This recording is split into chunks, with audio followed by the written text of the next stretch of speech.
Welcome to TopstepTV, the biggest and most watched futures trading stream that you will find. With an all-star lineup, guests every single week, real traders, educators, not entertainers. We're going to give you 100% transparency into their trading. You're not going to find another show out there like ours that offers everything, one education, support, and tradertainment. Good morning, good afternoon, good evening. Hello, fellow traders. Hello, friends. Hello, everyone else. This is Opening Call.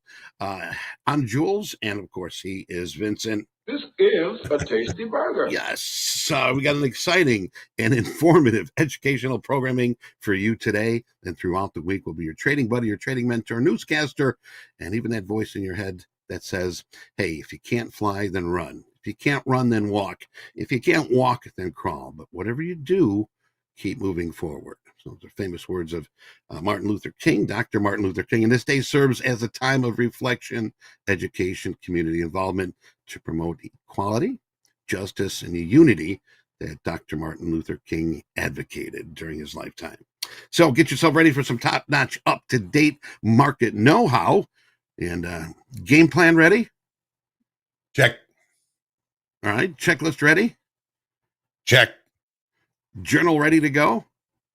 Check.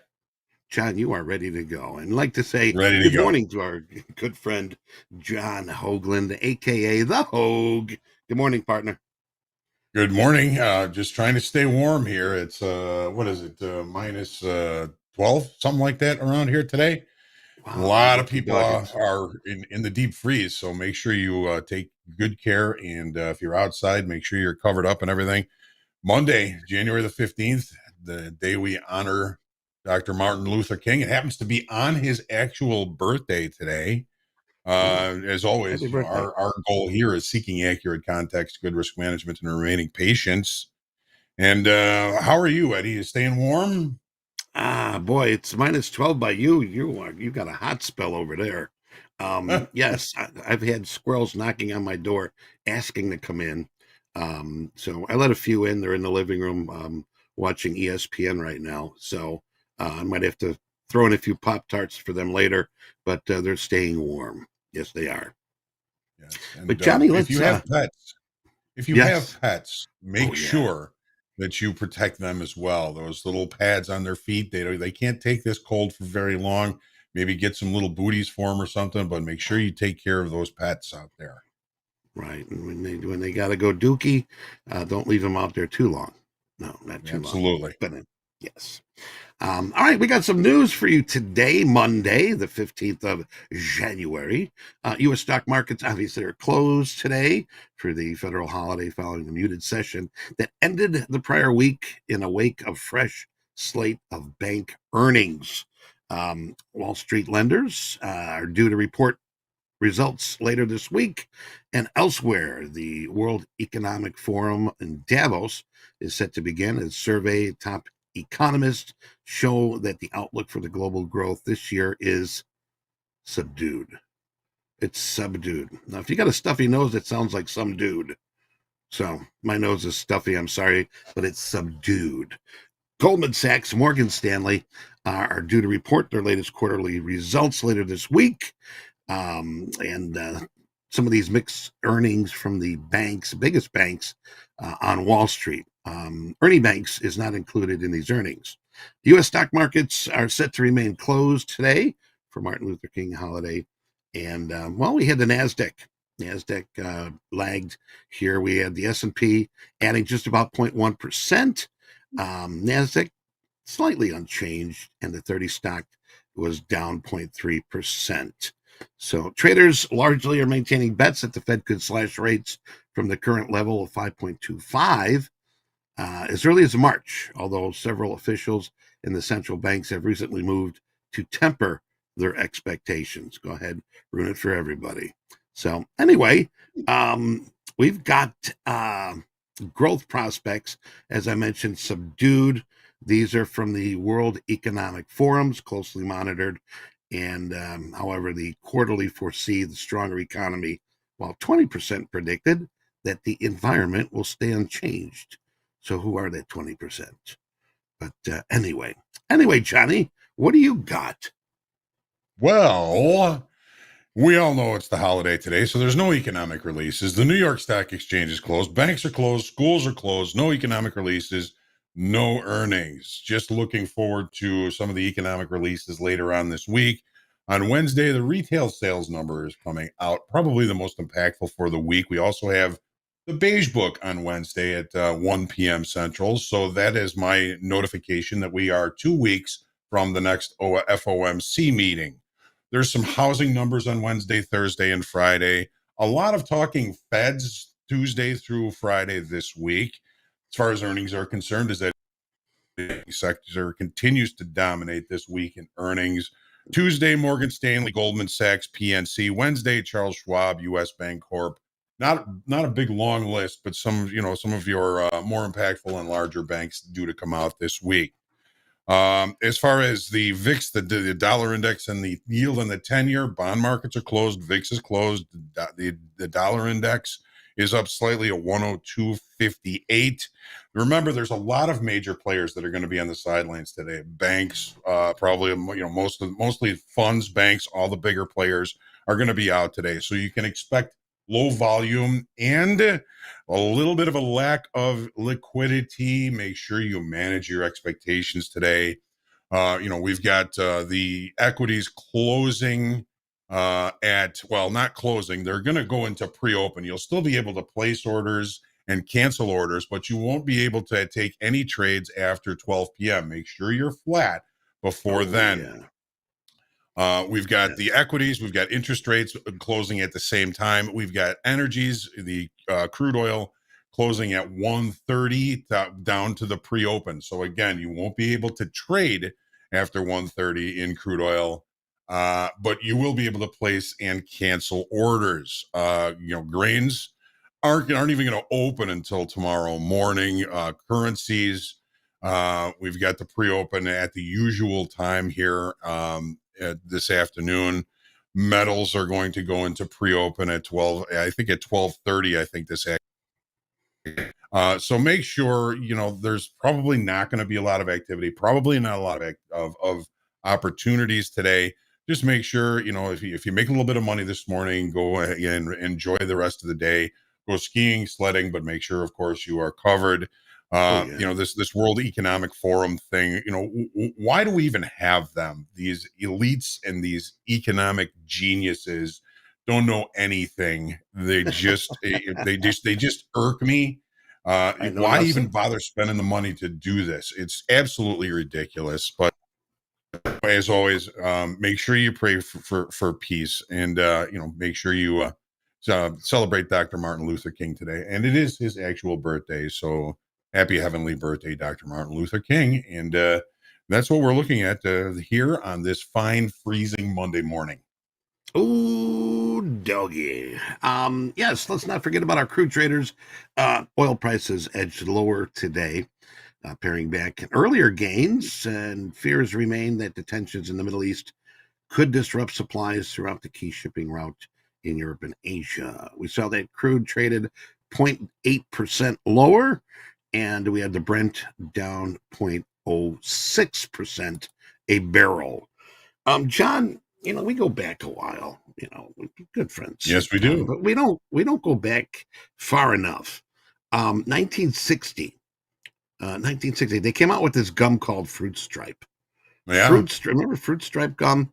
It's the very colorful gum that the flavor lasts about 30 seconds. Right. I'd be like, man, what happened to the flavor? I'm just chewing rubber right now. But it's an end of an era for Fruit Stripe, the decades old gum brand that was known for its fruit-inspired flavors, and the zebra print product is discontinuing. So they still got Hubba Bubba. They still got Bub's Daddy. I think they got. Well, they had a heck of a marketing plan. Make the flavor last 30 seconds. So every second you have to pop in a new piece of gum to get any flavor for it. So, but it seems its era is gone. It is gone. So I don't know. Get yourself a pack, and I don't know. Put a whole pack in your mouth and see what happens. But anyway, with that said, let's get busy here. Johnny's going to take us to the chart. So, Johnny, what do you got for our contestants today? All right. Well, as usual, Mondays I like to start on the weekly chart. So, the upside structure on this weekly chart still remains to the upside, but obviously we've got a little bit of a range developing here. I mean, it's been in this range for maybe 3-4 weeks. The range extremes 48, 41, 47.02. Take a look at the daily chart now. So we've got weekly kickoff high at last week's high, 48.38. Weekly kickoff low at 47.02. Last week, really, kind of after that first push to the upside on Monday, really range bound the rest of the week. These markets are looking for new information. Look at the volume on Friday, was a little bit off, but not too bad. We lost 600 in open interest. So the market is really just kind of hanging out, seemingly looking for some new information and a new impetus to move price away from this area. We've got 2 full rotations from high to low, low to high. As far as the medium time frame, I'm looking at range bound trade, fading the extremes, looking for opportunities for breakouts if they are accepted outside of this current daily range that we're kind of in. So, or weekly range that we're kind of in. So let's take a look at the 30-minute chart. So, Friday, not a lot of activity after the first couple hours of trade. Really just kind of range bound, as my brother calls it, bar coded for 2 hours, 3 hours here. Took a little bit of a look to the upside, pulling back. Overnight inventory. We don't really have any overnight inventory. The market opened here. It's currently trading there. So no overnight inventory, no gaps, no runs, no hits, no errors, nobody left on base. We're inside range. We're inside the value area from Friday. Very little change in the perception of value. That's going to kind of put me on a stay patient. Maybe wait until after the initial balance displays itself and look for opportunities at those extremes. The profile on Friday was a normal variation day, neutral, which sometimes can indicate price has kind of used up its ability to facilitate trade, and that's the market's job, is to facilitate trade in this area. But with so few longer time frame partners, it seems to me like it's going to be a day where we're just going to have short time frame traders, day traders, speculators, and maybe a little bit of long time frame speculators picking each other's pockets today without the benefit of some of that larger paper coming into the marketplace. Take a look at the NASDAQ. Here is the weekly, again. So again, we're showing 2 weeks of a range, maybe even longer than that. The extremes of this weekly range, 17,165, 16,334 on the downside. And that is the absolute extremes of this current area of balance. Look at the daily chart. Whoops, hang on a second here. There we go. Now we can get to the daily scaling. So weekly kickoff high remains the same from the previous week, 170220. Now we did look above it last week. You can see that right up here, but no real signs of any acceptance up there. Kind of puts me at looking at everything above that level so far being rejected. But in a longer time frame, the upside is still intact. Every break that we've had has been met with some serious buying. So whatever, but those serious buyers are probably not going to be in the markets today. Their banks are closed. Some of the bigger players aren't going to be around. So what do we have? Well, like the S&Ps, we have an inside trading range in extended trading hours, inside extended trading hours from Friday, inside extended trading hours from Thursday. The market seems to just be coiling up and seeking new data, new information. Again, we got one rotation lower, the other rotation lower, 2 rotations from high to low. I've tightened up the weekly kickoff low in the NASDAQ. Last week it was 16,270. It was down here. I've tightened it up a little bit because this was a relatively, I think, a larger emotional day, and it left a naked point of control down there. So that could be some sort of a target and an opportunity if price starts to push to the downside. Here's the 30-minute chart. Here we go. So so there's that naked point of control from this emotional move to the upside. You know, it did get left behind. It is unchecked. It has not been revisited, and that just looks like an important level for, you know, potential continuation below upon acceptance, or a really nice opportunity for a move in the opposite direction. And in range bound trade, that's the goal, right? When we're range bound, we're fading extremes. When there's a breakout, we have to try and go with it. We don't know. We're not trying to predict. We're only trying to put context over the market. Is we don't know when, if, or direction wise, what direction it's going to go and how it's going to go. We're just looking for opportunities when something of that big changes to take advantage of it. But for today, we're in short time frame control. No major players are going to be involved. Little to no overnight inventory. Here's where we opened last night. Here's where we're trading. Yeah, we looked higher. We tested the weekly kickoff high in the overnight session. We're back off of that. No overnight inventory. Back inside value from Friday. Here's your inside extended and regular trading hour range on Friday. So far in extended trading hours, we're inside that range today. Market seems to be coiling, looking for new information, and you know, some of that information may come later on in the week as we get more earnings out. We get to Wednesday's retail sales numbers, but again, you know, I'm looking to keep my expectations reasonable today. I'm not looking for any big moves. And now that I've said that, the market loves to make a liar out of me, and I'm not trying to predict anything. I'm just taking a look at what I see and using those probabilities to put together the trade plan. We should all have a trade plan, right? We'll talk more about that later. So, you know, I'm inside range, inside value, very little change to the perception of value. Few players in the market today. Manage your expectations. Crude oil. Here's the weekly. Let's see. Here, if this is the high and this is the low. 1, 2, 3, 4, 5. Starting the 6th week inside balance, inside range. Range rules apply at the extremes of that area of balance. But remember, this is a weekly chart. It could take days before we get to any of those bigger, longer time frame opportunities. I forgot to mention in the S&P and in the NASDAQ on Friday, the open interest was down 600 in the S&Ps and up 100 in the NASDAQ. Extremely inert, no directional activity, nothing really to use from that. Now we went through the weekly in crude oil. Let's take a look at the daily now. Today is the 15th of February. This market is in rollover. It is in the throes of rollover, not just in rollover.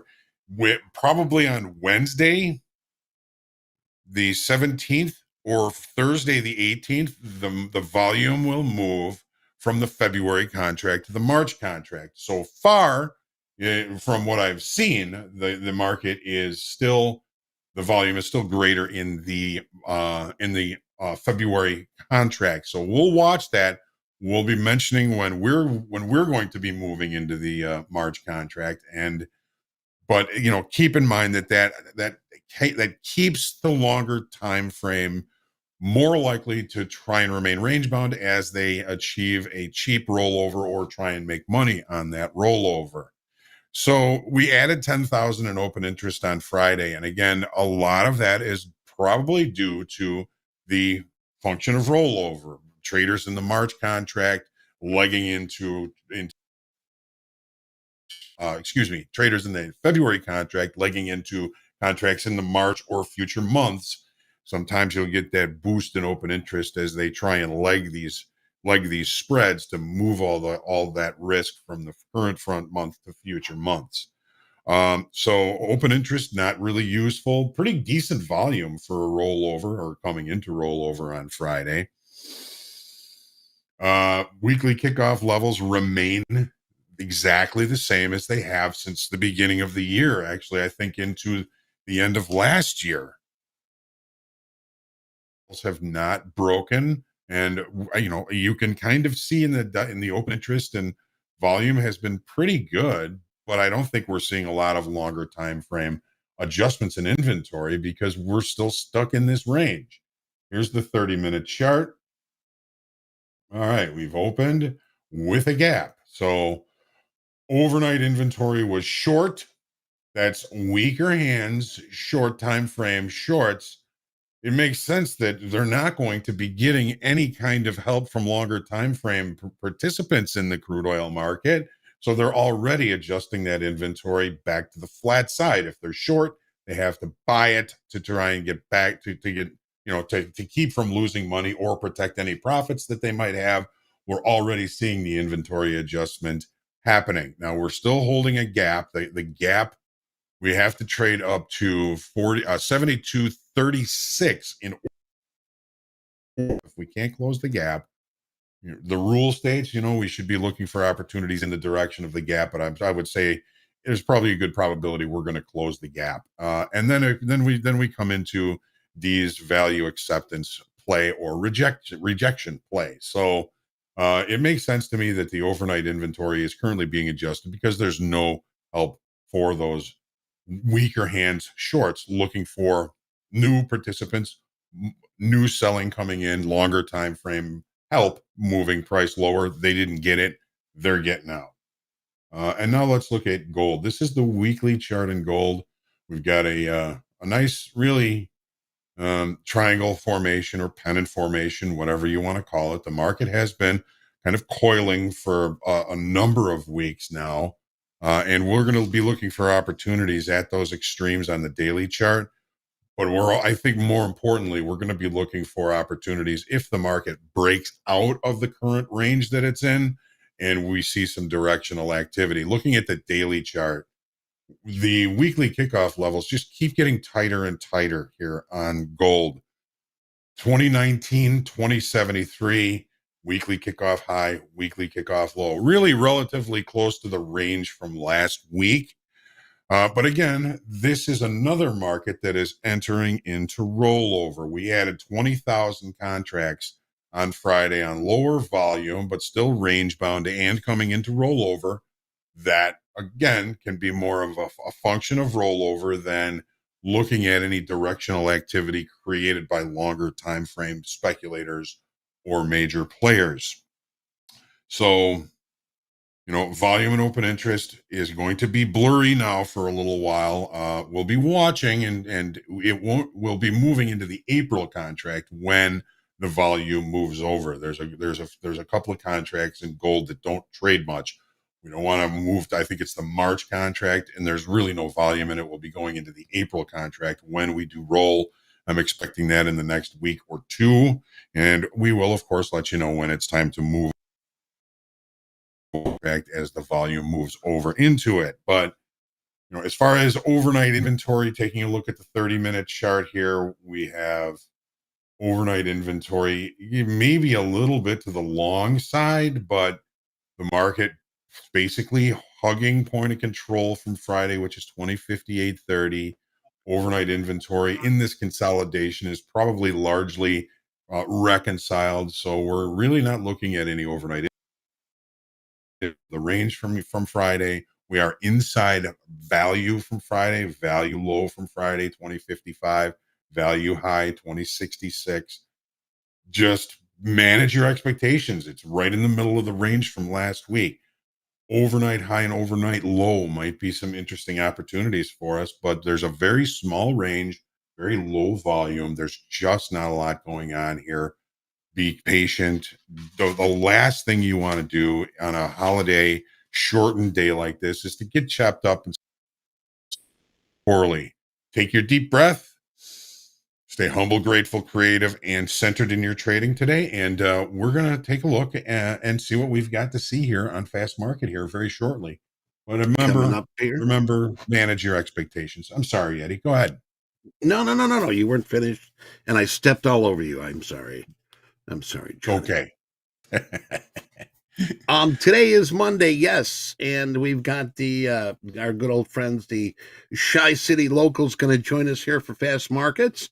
We also have our shoulder tap, so let's take a time out, and we'll be right back here with Fast Markets.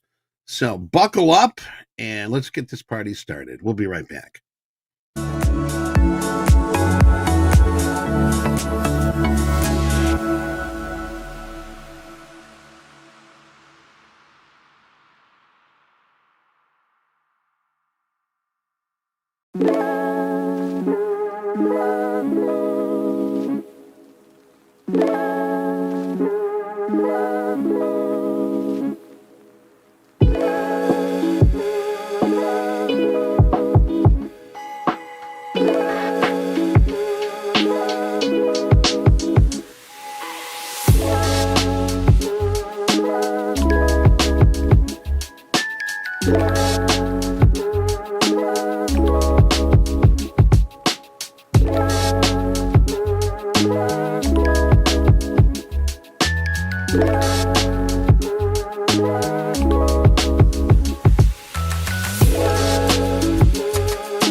Welcome back to Fast Markets. Here we go again. Yes, here we go again. And welcome back to Fast Markets. Did I wake everybody up? I woke myself up. But anyway, we've got Deanna, we've got Andre, we've got John, and MP is on his way. But a fine and lovely good morning to you, Deanna. How are you today? Good morning, Eddie. I'm pretty good. Yeah, I slept pretty well, walked the dogs. It's very cold here. So I'm just trying to keep warm with my hot drinks and all of that. How was your weekend, Eddie? You know what? It was very cold. Very. I don't think I went out at all. Yes, I did. I did go out for a little bit. Went to my favorite Italian store and Nice. stocked up on just all Italian stuff. Spent about $200, and I'm ready for the week. I got food for the week. Manja. Nice. Um, Nice. but Good. And Andre, good morning, sir. You've got the wintry white working today. How you doing, partner? Oh boy, just trying to stay warm like you are, Eddie. It's been very cold here in Chicago. It's a deep freeze right now, but hopefully these markets heat up a little bit. I know it's a holiday trade, so we'll see what happens. But trying to stay warm, and it's good to be back. Yeah, we are open. Oh, we are. We are open. Oh my goodness, Yep. my bad. Yep. And here we go. Okay. I mean, equities are just opening up, so Yep. Sort of It's rolling holiday over. trade days, folks. So light and tight. Don't bury any of your positions. Could be range bound for most of the day. It's gonna be thin, probably choppy, but there's opportunity to be And captured. we've opened right in the middle of value from the Friday in the S&Ps and in the Nasdaq. I mean, we're right in the middle of value, right in the middle of the range. On a holiday, I think I'm probably going to pass on the value on the opening range trade today, although it looks like it's going to be really cheap. May as well take it just for giggles. Upside. So Just one lot 13. or something. Yeah. Yep, just one. 13 and 11 quarter, just to make it interesting. All right. Well, Remember, I'm looking folks, at crude oil. Sorry, Eddie. Yeah, go. No, go ahead. I just wanted to say we have an early day today, but go ahead. Crude oil, Deanna.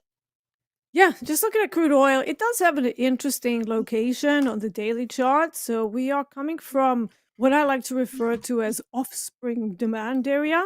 Now, obviously, we had the low that was established on 13th of December.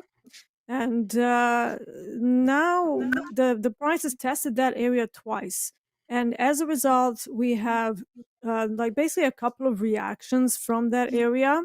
And that's exactly where we are right now. The like crude oil is actually opening with a gap down, which means that we're opening outside of the area that we were last Friday. So this could mean a gap fill. But having said that, I haven't traded yet. So obviously the gap fill is well on the way. So I'm not going to be getting involved early. Another option would be that we go even higher. And then if the market can hold a 30-minute candle above 72.39, we could have that special situation play the value acceptance. Now, what's the value? It's a distribution curve from Friday or from the previous trading day. So naturally, when the prices start to accept those areas, there is a higher chance that the market rotates and goes even higher all the way to the other side of that distribution curve. So those are a couple of playbooks that I might want to get involved with. But for now, I don't see anything of interest, so I'm gonna wait. There you go. So Patience. the opening range at 8 to 8:01 is the dead low of the day so far. So Yeah, and the only thing I don't like there is that there is a reaction from VWAP overnight. So if you look at a 30-minute chart, there's a selling wick right from that area. So again, I I'm gonna do wait. see that. Know that we're Yes, yeah. So that's the I only do thing that's see gonna that. keep me out of the gap fill. So yeah, I'm gonna wait. I'm gonna pause off the trigger and I'm gonna wait. I think that's wise. Yep. Yeah. Yeah, good choice. Good choice. No reason to rush into anything and This is yeah, we got a doozy get on our hands today. drift today. Yeah. You Yeah. know, holiday trades are holiday the hardest. day. Yeah. Mhm. Just be So careful you put everyone something on. watching, Slippage. yeah, don't get cut There's up. a lot. Yeah, don't get cut up. Yeah, Yeah, look at definitely. the look at the dome in the S&Ps here. We were seeing single digits. Usually that there's at least 100 on every bid and offer.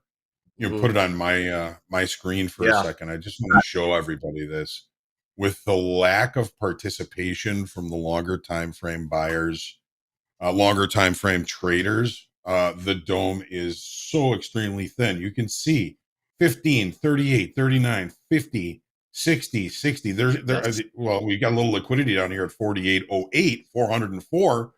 But you know, when it's just kind of looking at the dome, there's very few 3-digit bids and offers. Correct. You know, that's just basically saying look out. It's thin. If there is a volatile move today, it's going to be way overdone with the lack of liquidity, and you're much more likely to see slippage. Take a look at let's look at the dome in the NASDAQ now. I'll bet that's looking real thin. Here it is. 3, 6, 5, 3, 6, 7, 4. I mean, that's thin. That's very thin. It's crazy thin. Right. Oh, hold on a second, folks. Someone with you, I'm Johnny. getting this right now. It's from Michael Patak saying that he is on his way. Whoa. And will be here very shortly. Let me just respond back. And he's using Morse code. Yes, right. Morse code. He's using Morse code. Take your time. Be careful coming in. Snow is heavy.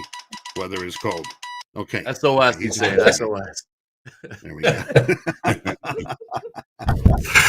Oh, there he is. Is that him?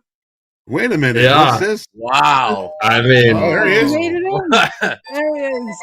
Did you dig yourself out or what? yeah, those carrier pigeon messages get to you pretty quick in the snow, Eddie. Thank you for that Morse code. Just make sure you bundle them up warm and give them a hot drink before they leave. I don't Morning, give Michael. two shits about the market today, Andre. 2 shits. Don't give 2 shits. It is dumped on. There's like 2 feet out there. That's insane. And Finally. there's nobody here right now. Yeah. I mean, it's MLK, so there's a lot of tourists here right now. But there will not be in the places I'm going to go today. It is going to be an epic ski day. And the market. Epic trade or epic ski day? Epic trader, epic ski. Well, I'm working on epic trader for 2024. That's right. That's a work in progress. We're kind of warming up. Kind of a beginning of the season. Slow roll. Slow roll. Always sure. is. Always is. What's up, guys? What's up, Deanna? So far, not much. I walk the dogs. Also try to keep warm because it's pretty cold here. Not as cold as in your parts, but it's still, like I said, a little bit nippy. So just trying to stay warm. Right. Yeah. What's the Celsius going for over there right now? Celsius over here is 2 degrees. Jeez. Yeah. Just above freezing. Yeah, so it's about 35 in Fahrenheit. What's freezing in Celsius, Michael? 0. They made it easy over 0. there. Sorry, They made it easy over there. 0, yeah. Yeah, it makes sense. Like 0 and minus. That's cold. It makes no You know sense. why? When you take the advanced courses and start learning Fahrenheit, yeah, then we can. Yeah, whenever I go to the States, I do flip back to Fahrenheit. But, when I'm not there all the time, it sort of slips. So I had to, remind myself. Yeah. And I'm like, it's somewhere around 30s, I think. And then I'm like, is that right? I'll stand You're up not for Fahrenheit. Yeah. Ooh. When it's when it's 0 degrees Fahrenheit, it's very cold. When it's 100, it's very hot. We're human beings, not water. I don't really care where it freezes or boils. Wow. Fahrenheit's better for weather. Wow. There you There go. you go. Thank you, Professor I Jack. like it. Jack. Off the From what I- top rope. So, Michael, how was your Bro. weekend? Mine was great. I didn't leave my bed, and we watched movie day all day long. I tried to pump as much movies as I could into my kids on Saturday. So I caught up. We good. Had family and friends and work people and all that coming through for the last probably month. Everybody kind of left last week on Tuesday. Over the course of time, but the last person, and then now we had the house to ourselves. So it was great. That's nice. How about That's a you? good feeling. Oh, yeah. I went to meet one of my traders on Saturday, and then Sunday, similarly, I also spent doing absolutely nothing. So I was just downstairs on the sofa, vegging out with the dogs, covered in dogs, obviously. It was nice. It was very restful. Yeah. Sometimes that's the best weekend. I made homemade pizza on Mhm. Saturday, which was awesome. Everybody knows Hoag is a very good pizza maker of homemade pizza. From what? Yeah, right. I did not know that. Yes, very good. Yeah. Yeah. Wow. When we moved out of the city, I couldn't get good pizza, so I started making my own. Respect. Yeah, that's the thing that I'm a little bit afraid of moving out. that I'm not going to have all the nice deliveries. And, we're very spoiled where I am now. And I'm planning to move out more kind of to the countryside. And it's going to be a limited choice of restaurants that you can order from. There you go. Wow. I also, Michael, haven't touched a drop. Ooh, halfway there, John. I haven't touched a drop. Come on, John. Halfway there, buddy. You got. I'm earning interest. I'm earning interest on my 1,000. What is it called? A stack. Oh yeah. Yeah. Because I know it's on its way out. So right now it's earning interest free. Good. Well, you got to make your money make money, right? I got to make my money to try. Yeah, this is the most dead I've seen the markets. Even when we traded in that whole funk period that got me into a funk after Christmas, before New Year's, that week, it was at least doing something. Yeah.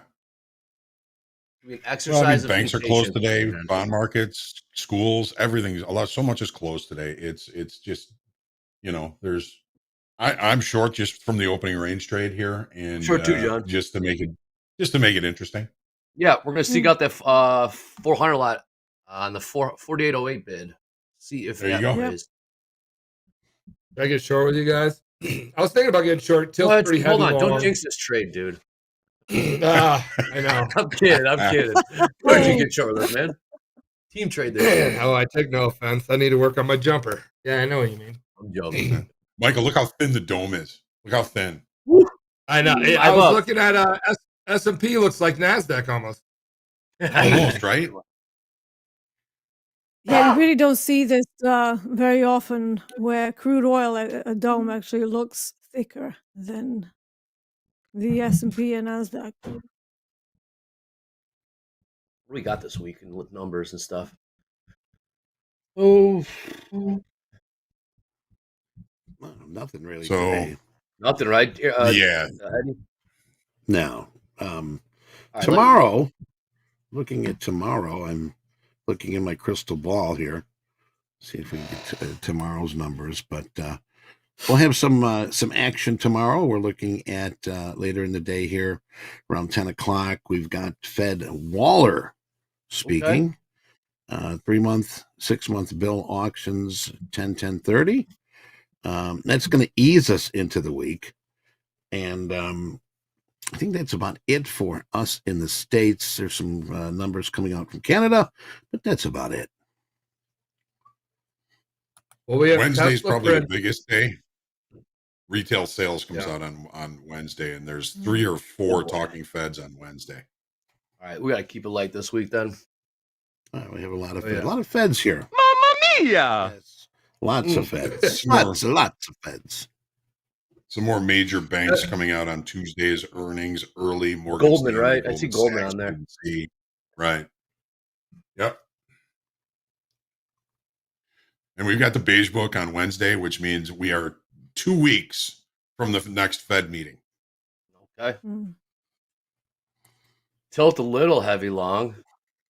Yeah, it's getting a little heavy long, but how much you can put into it on a slow day like today? Quite a few participants today, I would say. Notice that. Trading, but traders are going to trade as far as that tops. So, are people working today? Like, is this like a working day over there, or is it like day off? Yeah, School's off. My wife was off today. Schools and banks are off. Government's closed. Banks are closed. Schools are closed.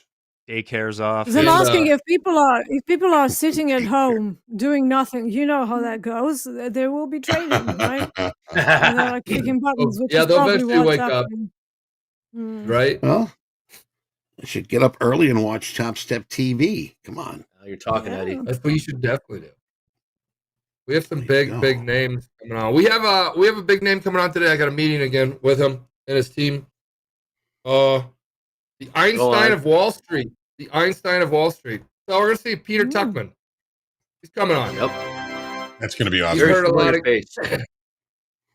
yeah, he's heard a lot of good things about what's going on over here, and he's very reached out to us and his team. So we're cool. We're excited to That's amazing. get him on. Good stuff. So, Deanna, do you got any levels in crude to share with our crude traders here today? They're asking. Yeah, so I'm looking at the value area low from Friday as my line in the sand. So 72.37 is the value low. If the market closes above that area, I will be interested in a long. After that, if I do get that, I want to see the overnight low giving way. Overnight low is at 72.93. So if the price holds above that and I happen to be in a trade, that would be like my next orientation point to hold onto my trade. If that fails, I'm going to have to reevaluate my strategy and my hypo. And then the second option would be if both of those levels fail. And in that case, we may have a short. But for now, the main hypo is the long into the value low because of the demand area that we are in on the daily chart. So that tends to take precedence, especially if we've already had the market reacting to the level like we have now. So that's the only thing that I've got. And then if I do get that, there is statistical space all the way up to the average daily range and average session range and the value area high. So all the way up to 73.74. Influence. Yes. Mm.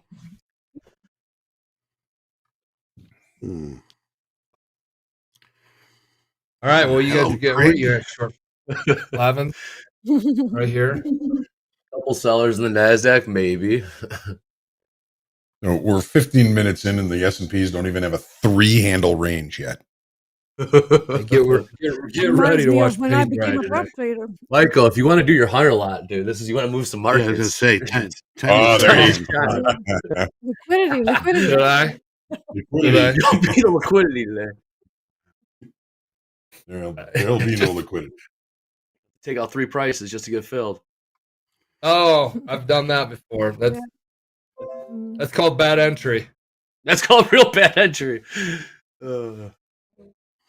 Hey, Lucas, thanks for recognizing I'm down $5 already, buddy. I like that. What a shame. House change for Michael. It's not even a Happy Meal. Used to be. No, nowadays I don't know if you can. Not anymore. Used to be.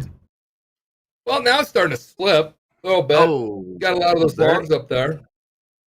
400 lot on the 4808s and the S&Ps, folks. It John did. It went right to it. That's what we're hunting for, John. What's our price target here? I'm just going to hunt for that. That's what we're looking for. I mean, you got to keep your expectations reasonable. We might even trade through that. That's a lot to trade through. That's a lot to trade through, isn't it? Yeah, well, especially with this kind of volatility and liquidity. But 4807 is value low from yesterday. That's TPO value low. I mean, you guys notice it moved 1 handle for you and 13 handles for me. Really? 1 handle.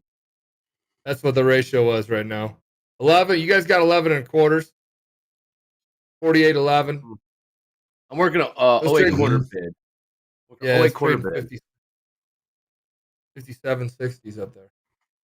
That's a good poll. 52% of people make their own homemade pizza. What was on your pizza, Johnny? Yeah, what was the topping? I mean, I made 4. I made 2 pan, 2 thin. One of the pans was onion and spinach. The other one was sausage and onion. One of the thin crusts was just pepperoni because my daughter's boyfriend likes just pepperoni. And the other thin crust we call a Rob Foster special. Rob Foster was a guy that I used to work with on the floor years ago. He loved sausage, pepperoni, and hot giardiniera pizza. That to me was the best one this weekend. People out there know what giardiniera is. I didn't know. I did not know what it was when I moved to Chicago. And I didn't know what the word scumbag existed. I didn't know the word giardiniera. I didn't know a beef sandwich with the F. I mean, Nebraska, it's Italian beef. Hamburger. Yeah. Yeah. Italian beef. There you go.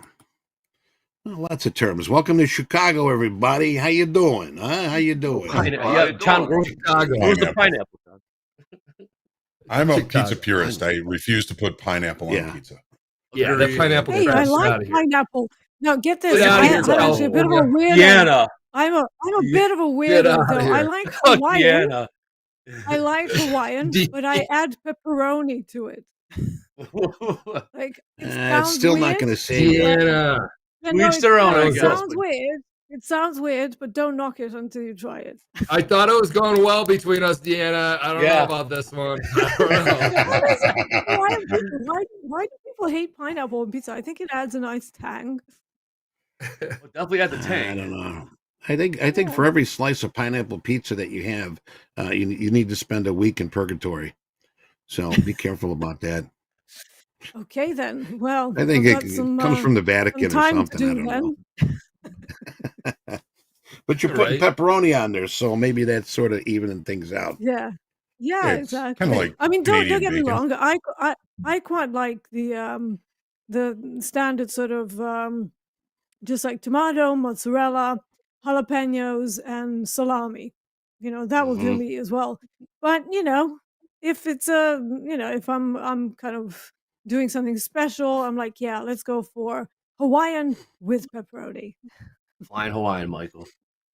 No, I mean, I already have my mix, and I go head to head with pineapple folks all the time. What's your mix? My mix is double pepperoni. You gotta get double pepperonis, banana peppers, garlic, extra sauce. Well done, perfect. Dipped Try in me out. ranch dressing. Ranch. And then dipped in You ranch, introduced me to that, Michael.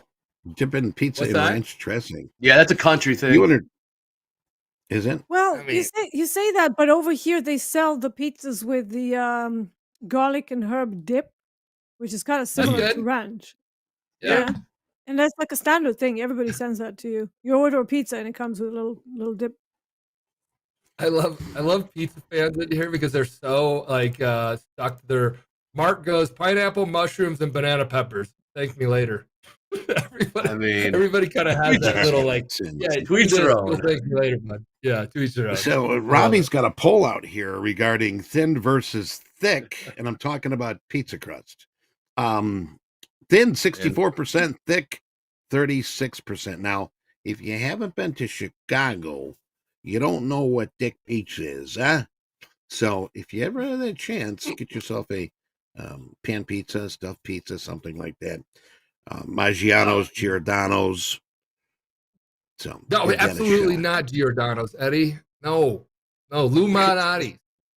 Malnati's. I got one here. Might as well tell him Gino's East. No. Lou Malnati's is the best if you want deep dish. And that's what I set out for when I started to make my own pizza was Lou Malnati's crust. Lou Malnati's crust. It's incredible. Lou's. Oh, hold on a second. Let me see who's at the door. You have someone else at the door? There's somebody from Giordano's here. Pequod's. I think Pequod's at the door. Pequod's. Somebody from Giordano's here, Michael. You don't look happy. Yeah, hey guys. Put the in the chat. Put the address to Pequod's. Pequod's. P-U-Q-U something. That is a place that you should definitely try when you go to Chicago. Pequod, right, Andre? What'd you say? Yeah, first thing I did when I got off the plane was order one to the house to meet me when I was getting dropped off.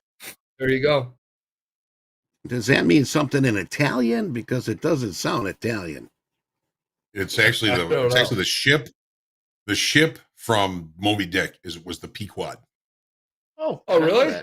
So they got Queequeg and Ahab making pizza in the back, right? Yes. Yep. Oh my God. Ishmael and Ahab. Yar, more sauce on that pizza. It's rated R. There you go. Thanks, Eric. Wow, we just plugged Pequod's on the chat right there. You're welcome, Pequod's. We got a referral program with them going on right now, Andre. All right, pineapple on pizza. Our next. Use Topstep. This one's scary close. Pineapple on pizza. Nay, Yeah. 54. Yay, 46. That's scary. Mm. I can't admit that I like pineapple, like, Hawaiian pizza, but I've tasted it. It doesn't suck. Well, like It my is son definitely says, an acquired taste, though. even bad pizza is pretty Yeah. good. Yeah, Oh, exactly. we have a battle right now Skinny. in our Topstep TV Slack on best pizza right now. Funny when you got a pizza conversation with a bunch of Chicago folks, they start going ham. Everyone's got a take on pizza, I'm noticing. Yeah, like James said in the chat, we started a pizza war in the chat. Well, it's a holiday You know- trade, so thanks for hanging out with us, folks. Yeah. When my family you know, had I- their restaurant, we had a pizza oven, and it That's was cool. so fun to have an actual pizza oven. You make anything you want, anything, any pizza you want. We got a pizza oven. Pizza is the perfect food. It's got all four food groups involved. Here we go. You throw a little meat on there. Jack. I know Jack was going to comment. Oh yeah. We've had the ongoing battle, right, Jack, on sandwiches and tacos, and is that a this? We can do that right now. I think that's probably fair, Jack. You've run these before. Is a hot You know what I'm dog a talking about? sandwich? Is a hot dog a sandwich? We've been talking about that one forever. Oh At the my office. gosh, It's cereal I know, soup. right? it's a taco. I've been working here for 5 years, and I can attest that this was going on before I got here. That question. That's one area of the You know, company where we have not figured out. Pizza is a mystery food. It's round. They put it in a square box, and they cut it into triangles. Now you figure that one out. There's a conspiracy behind that. Here's a good question. Perfect formula. Ben Gillis says, how do you treat levels tomorrow for a partial day like today? Oh, this makes it so hard Oh, this does. because today's trade date is actually tomorrow's. Yes, it is. John, what planet did you just take us to? Yeah, all these trades are posted to Jan 16. Oh, I know they all Right. are. So like certain platforms won't have a separate daily bar for today. They'll just run that bar through tomorrow. And it screws up my profiles. It screws up everything. And I've been hung out to dry on holidays, on days after holidays, because the charts are different, right? I don't know if it's better or worse, but it's different. So you just have to be aware of it. It's a really, really important question and a really important comment. Whoever said that, I forget, but it always messes me up. Yeah, I mean, typically I will take any sort of open sentiment readout from either the TPO profile or the volume profile with a pinch of salt tomorrow. But the TPO profile extensions might actually provide a little bit more value, at least for me. So I've had pretty good success not really taking the open into consideration much because the value area is going to be small, right? So then I will just wait to see what the auction actually does. And I will typically wait much longer in the day, which is perfect. Like tomorrow, actually, I'm traveling to Belgrade to spend some time with my mom. So I'm going to be calling from Belgrade. And yeah, it's very unlikely that I'm going to be doing any trading before I actually come back on to do the market stalking with Dee or back to the futures. So we can maybe have a chat to see what's happened, whether the actual open sentiment gave any sort of a good indication, but I really doubt that because it's going to be small, right? So it's always going to be a bit weird. And right now I'm not even in a trade because yes, there is a long opportunity, but for now we're not even able to push past overnight VWAP on crude oil, which is at 72.13. So again, we have a weird holiday day today that's not really giving us a big range. We're finishing the initial balance in crude oil now, like literally just finished, and we only have 51 ticks. That's a very small initial balance range for this particular product. Yeah. Right. So even if I want to do like if I want to do a failed auction trade, let's say we try to go outside of it, on either side, I don't know which one. Obviously, that's an unknown. And if I want to do a trade, it's very likely that I'm only going to have, maybe 30 ticks left by the time the 30-minute period closes, back inside the initial balance. That completely destroys my profit margin for the trade. So Right. why would I get involved in that? So we always have to be Right. very, very careful with holiday days. There's no point losing money No. when you Right. have quiet markets. Now, Willie gets T you was in a saying funk- Willie go T ahead. was saying in the chat, what Dalton does is he blends today's profile into Friday's profile, which makes sense to me because we're inside value right now. Okay, I and then see. separate tomorrow's from that and use those levels. That sounds interesting to me. Yeah, that is I'd never actually thought of that. an interesting approach. No, I didn't either. Yeah, that's actually a really good way to do it. Right? Yeah, you'll There- get better levels, for sure. You gotta love Jim. Yeah. Hey, AJ Shaw says we should change this segment to slow market, which Slow I think is markets, probably Yeah, for today.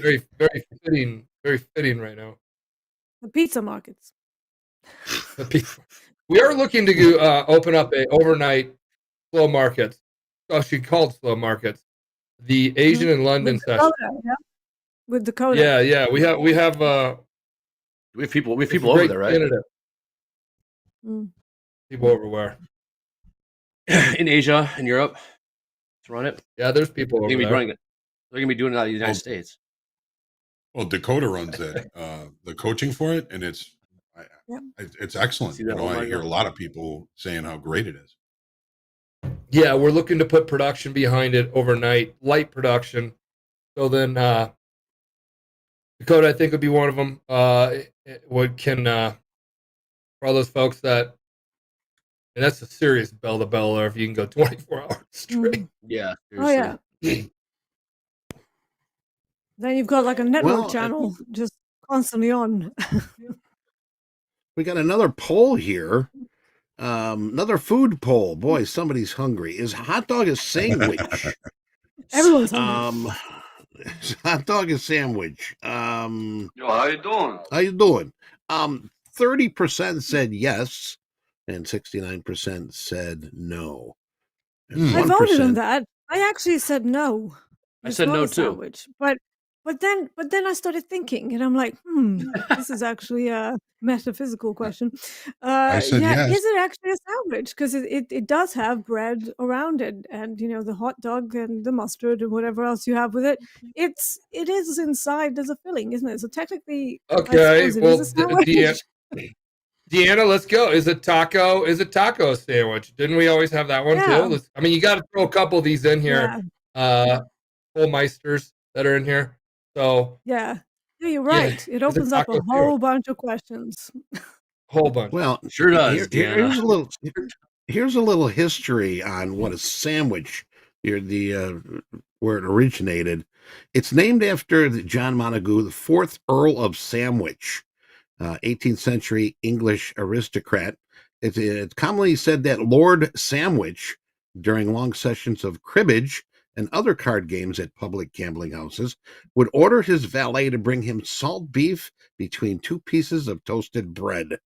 And then after that, he would ask for a Chicago-style hot dog. What did he say? Run it. What did he say? Run it through the garden. That's a Chicago thing. Run it through the garden. Run it What do you through want the on garden. top of that? Yeah, what do you want on top of that? And just be like, you point to all the little, just run. Oh hell, just run through the garden. But you cannot put ketchup on a Chicago hot dog. No, Yes, you can. If you're from Nebraska, if you're from Nebraska, you put ketchup on everything. Oh no. No, that's I put ketchup on beef purgatory. sandwiches too. You put ketchup on pizza, you said? Like that. Yeah. Beef sandwiches, Italian beef Oh, sandwiches, ketchup. Really? What? I know, man. All you Chicago guys always like, what? Jardiniere. That too. You put jardiniere on Italian beef. Yes. You can't put ketchup on an Italian beef. No. Ketchup is nasty. I don't. Jonathan says. I can't even stand ketchup. I mean, like by itself, I can't even eat it. It's like got to be half Tabasco sauce or part of a different sauce, like cocktail sauce. But I'm not a ketchup guy. Never got it. You know, ketchup. I don't mind it in certain combinations, but it wouldn't be like my go-to condiment. You know, ketchup Gotta was be sold half as a Tabasco. medicine back in the 1800s, For claiming to what? cure ailments like diarrhea. Oh, really? Oops, sorry. Indigestion and jaundice. The idea was proposed by Dr. John Cook Bennett, and later was sold in the recipes in the form of tomato pills. So put a tomato pill on your hot dog. Dr. John Cook Kraft, maybe. Heinz. Sorry, Heinz. Yeah, right. Heinz 57. Yeah, that's the most popular bean sauce over here. Ah, okay, yeah. Heinz beans, yeah. Really I think yeah.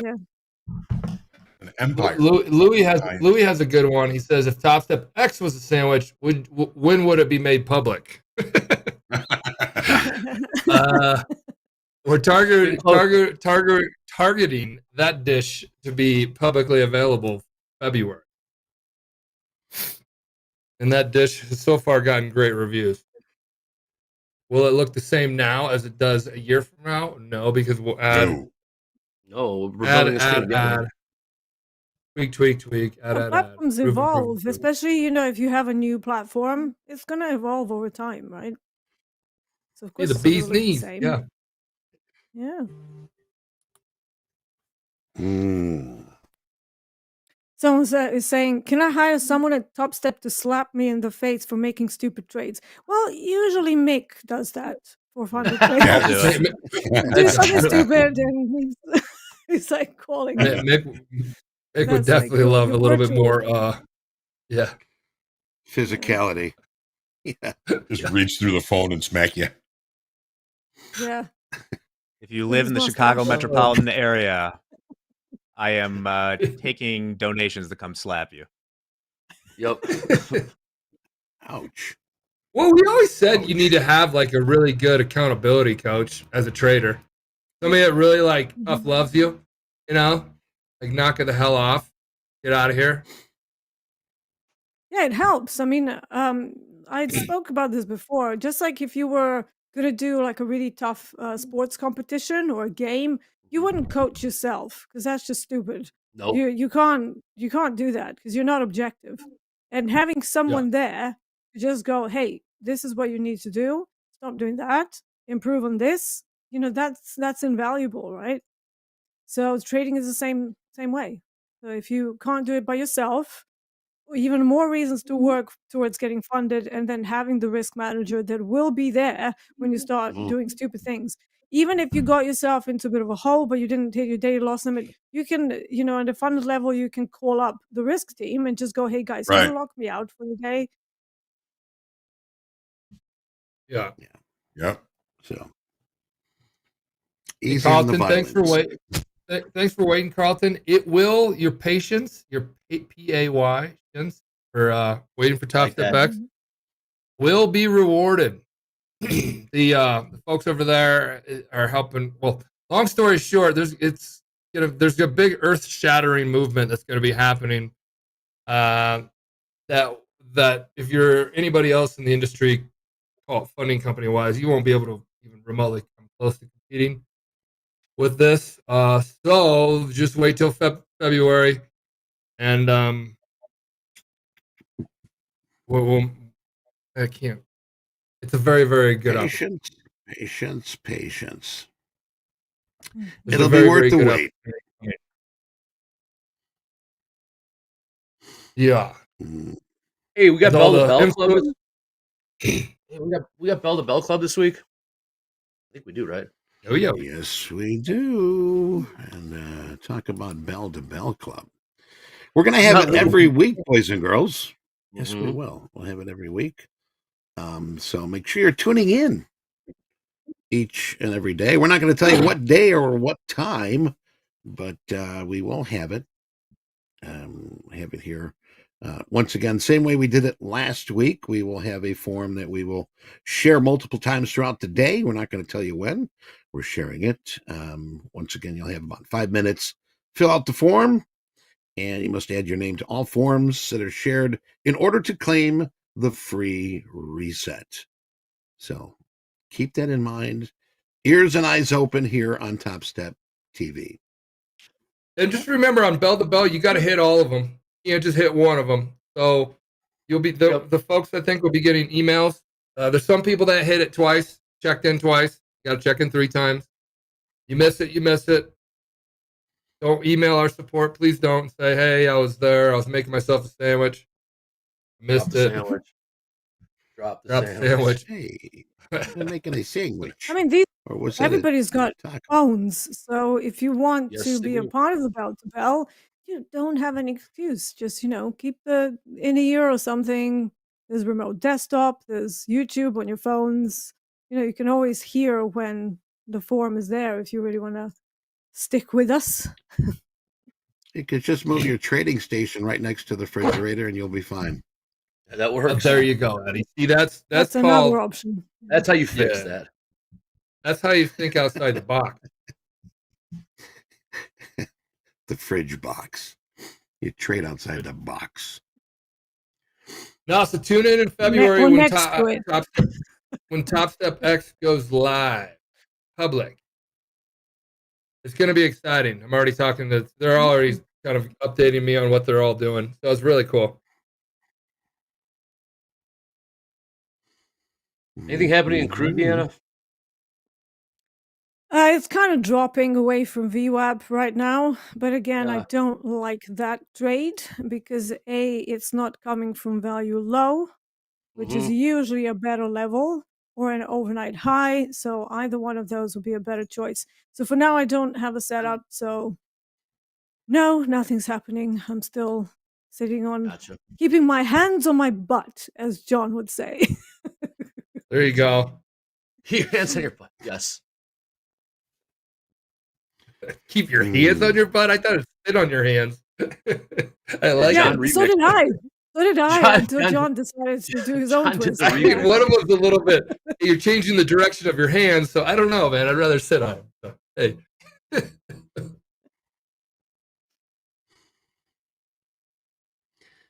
Let's see here. All right, you got any updates on our trades? We got Mr. $5. Andre's still short, Hoag short, and Deanna being very smart today. Yeah, it's gonna be tight. I mean, look at the 5-minute S&Ps. We're stuck in a 2-handle range, 3-handle range. Maybe a profit target of 08 quarters, a bit ambitious, but we'll see.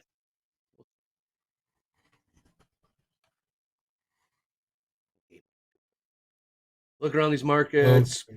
Gold, pretty much bar coding. S&Ps, bar coatings we see.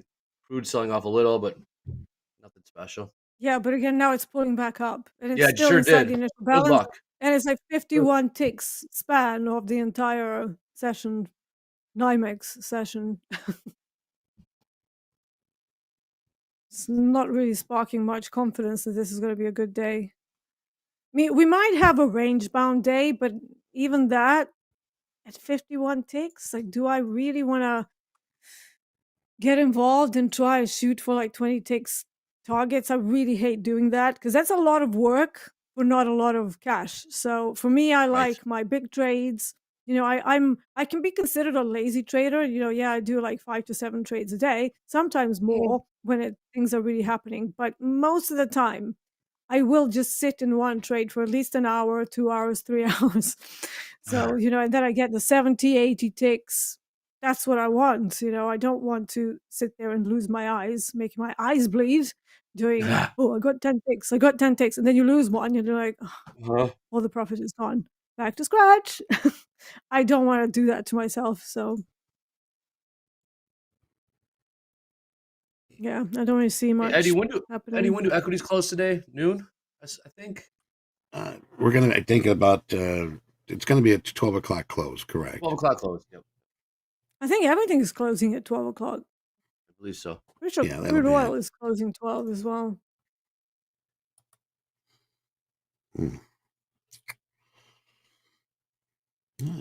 Keep the focus. If you're trading today, folks, keep the focus. I know we're having a little fun here, but keep focused. Make sure you understand what kind of day it is today. And when we talk about slippage, you got to stop in. Oh, check this out. What do we got here? We've got S&P.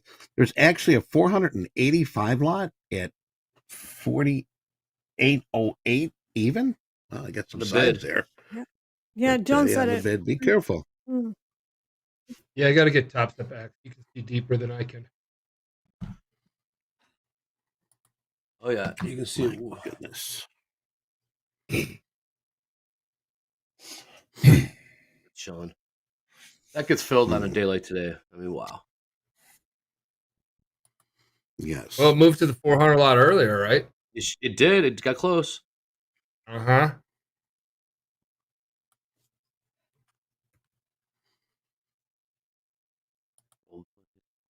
How about them Cowboys?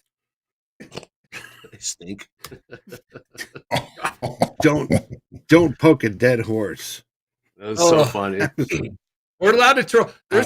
We approved trolling is allowed at Topstep TV when we started it for sports only. You can troll all you want. Oh, here we go. Here we go. Here we go. That was bad. Pick sixes were bad. I think is it okay to congratulate the Packers? Yeah, No. The Lions. Yeah. The Lions. That was cool to see them win. The Lions did it. Yeah. But anyway, we've got our first news pack of the day. Jack, what do you got? What's the news today? The hand is quicker than the eye. All right, yes, indeed. Well, there's not a ton of news out today. First off, we already discussed the cold. I have the weather around me. Our furnace is out in the addition, which has my office in it. So I've got like 2 space heaters in here, and I'm wearing a fleece vest, the whole deal. But I do it for the TV. Yeah, this is gonna go on all week. It's not pleasant, but you know, you got to play the games. Big time players show up in big time streams, like on the MLK Day. Hey, Jack. Next up, because once again, not a ton of market news. An Air Force officer won the Miss America pageant. Really? Oh, I heard about that. Madison Marsh, who's also a master's student at Harvard, was crowned. She's a second lieutenant. Wow. In the Air Force. So good for her. And then lastly, we have something that if we do another cattle competition, a new player has entered the cowboy hat game. And his name is Val Kilmer.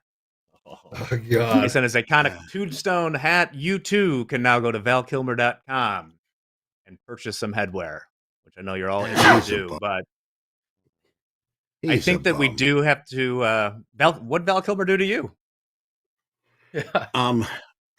Actually, it's not what he did to me. I was at a Hollywood show. They have these every once in a while. Val Kilmer was there, and you meet the stars and you talk to them, and it's really a cool experience. And he didn't want to talk to anybody. He didn't want to do anything. He didn't want to sign autographs, and it was like, what the hell are you doing there, man? And a little kid came up, was there, and he's like, it's Batman, and he blew the kid off. And I was like, man, what a bum. He's famously quite weird. Yeah. Yeah, why go to a social event when, if you're going to just be a rude person to everybody, so just stay at home, Eddie, I heard Joe Pesci once walked up to a kid in the airport and asked him, "Who's your favorite actor?" And he said, "You, sir." He said, "That's my boy," and put $100 bill in his pocket.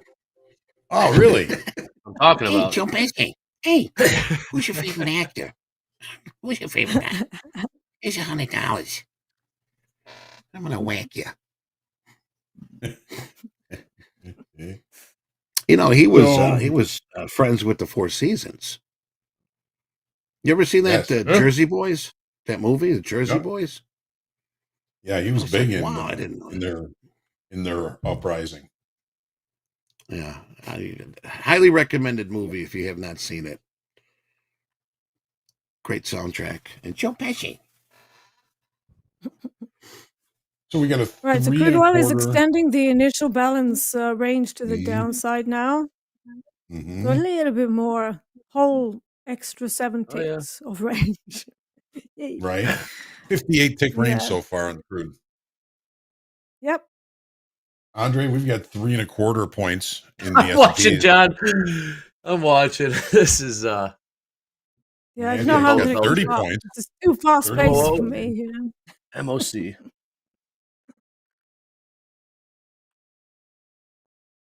Gold of 53 tick range.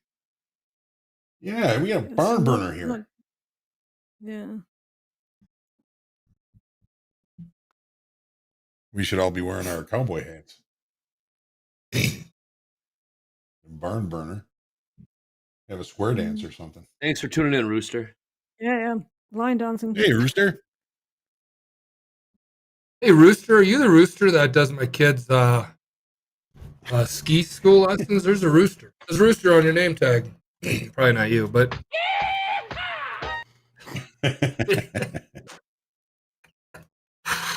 oh god. Hey guys, Rooster's been give watching- Eddie some idea for sound effects. He's a sound effect guy, so you could be like, stop playing them, or you could say, give cool ideas because we like throwing them in the mix, and the more we can get you guys' opinions and thoughts, the better. So, not a poll, just throw it in there. What type of sound effect would you like to hear? There you go, Eddie. You're gonna have a take some notes. Here we go. I got a poll. Mm-hmm. 99% says shut him down. Oh my God. Shut him down. Anne Marie My, says, my. I like the slow pace to think through more. Yeah, there's something to that for sure. I remember first coming up Yeah. trading, they made us as clerks. We could only trade the overnight sessions because it was slower, and you can allow your thoughts to develop. You have to see the trades play out, read them. Time and sales is much slower, so there's something to that for sure. Like on a day like today, obviously we're going sideways, but slow days definitely give you a chance to think things out a little bit more clearly. Yeah, I mean, I would agree with that. I also use the higher time frames for the same purpose to kind of practice reading the candlestick patterns in real time. So I used to focus on a 1 hour and make myself wait for the actual. Yeah, I kind of used it from a musician point of view because when you're when you're practicing a very very complicated phrase that has a lot of technical challenges, and you usually have a couple of notes that are causing the problem with the cleanness of the phrasing, so you would slow it right down. And I use that same concept for trading. So I'm like, how can I slow this down? And then eventually I made myself get used to waiting for the right pattern. And then I started coming down in time frames to make sure that I'm not jumping the gun. The way I trade, I usually want to see some sort of a reversal pattern or continuation pattern before I get involved. And doing that is definitely helpful. It helps you sort out your thoughts, get ahead of your impulsive decisions, and just breathe. Right. It's much better.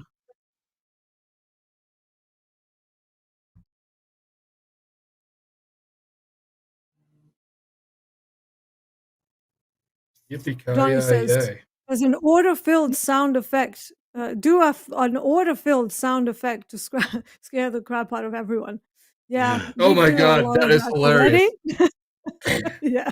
Yeah, just keep banging out order fills like all the time and just fills, confuse the yeah. hell out of everybody. Yep. Yeah, that's a I good never one. had It a is up word. to 541.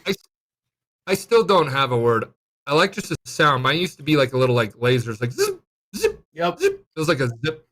That was my That's what I fill. got.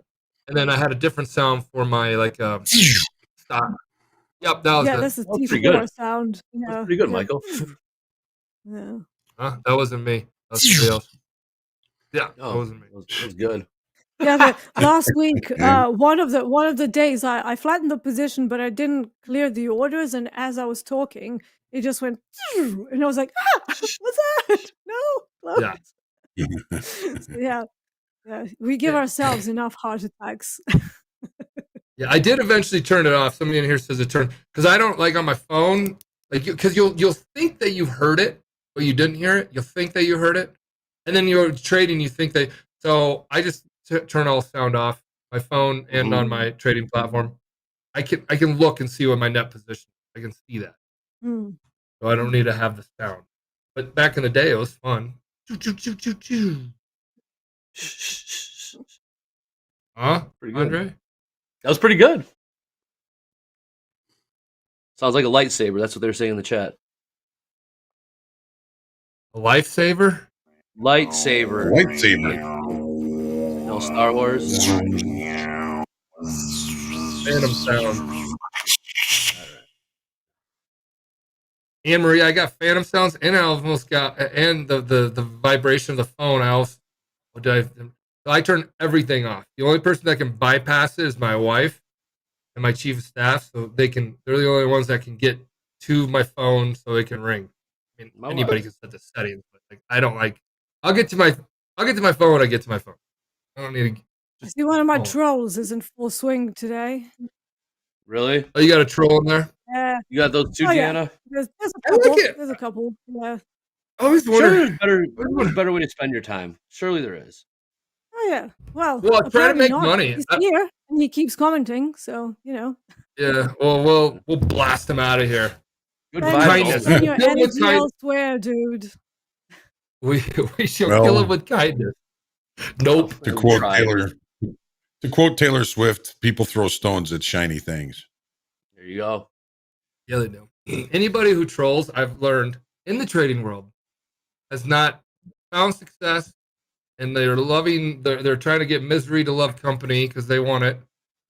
And I they have, find they're that not seeing- usually trolls that I've had have not taken their meds that day. So Yeah, that's it. there's that. Yeah, Yeah. Now you're starting it, Deanna. You're poking at it. there we go. Hey, you poke, I'll poke back, man. That's right. Yeah, I like Take the it. heat. Can't Uh, take the heat. Get out of the kitchen. Steady, I do. So people need to understand. I grew up as a child of a very famous musician from Yugoslavia. People have been trolling me since I was like 3 years old, right? It means nothing to me. So bring it on, dude. Bring it on. Hell yeah, Deanna. Trolling it. Trolling roll for you. in a way, it's kind of like troll. If you're getting trolled, you individual, whoever is trolling, is wasting your time, and you could be making money. You could be focusing on the markets. You could be doing all this, but no, your energy is devoted on what am I going to say and can spit out of my head to this person.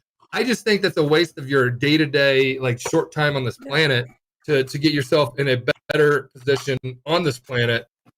Any time doing that. I find it fascinating. I laugh at these people. It's I just find kinda it funny. fascinating as well. I find it funny. I'm like, is this what you want to do with your day?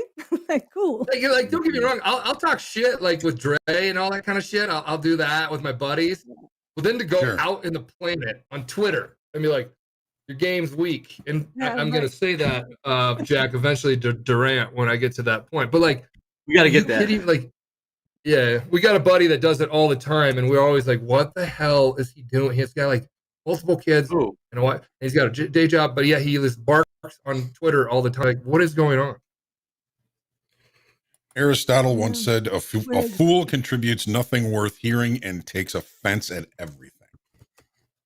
And takes yeah, right. Yeah.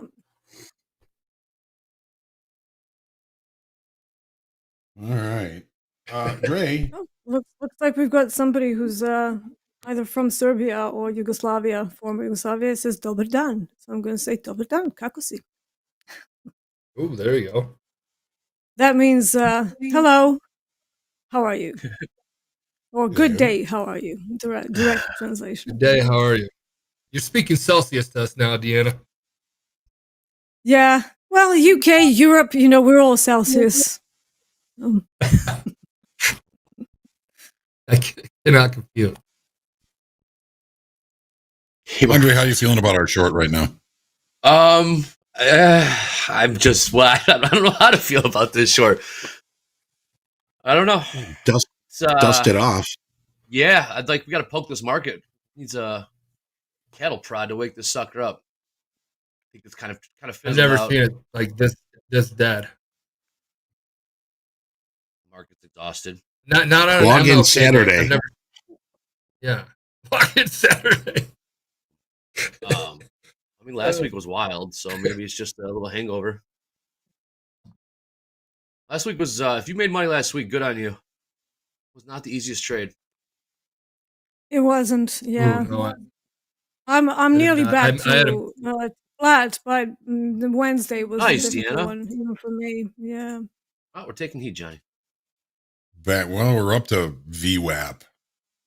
We've extended the range a little bit to the upside. We've taken out the stops above the opening range.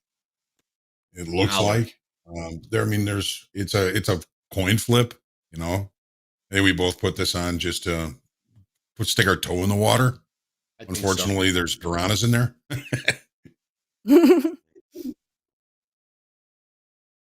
So if we can't get above VWAP and we've taken out the stops above the opening range, we've got a chance, but I'm not worried about it. I mean, it's a one lot and it's very small risk. Hey, John. Yes, sir.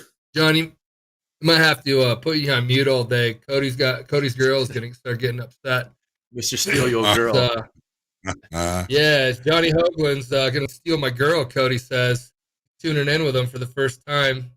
And he says, and I quote, I can listen to that guy's voice all day. Same. And then she goes, he should narrate audiobooks. He could put me to sleep. John? Sexy, I think John should do those movie trailers, I think he'd be very coming to see in a world with no liquidity. That's it. That was pretty good, Johnny. That was good. That was really good, dude. What the trader did.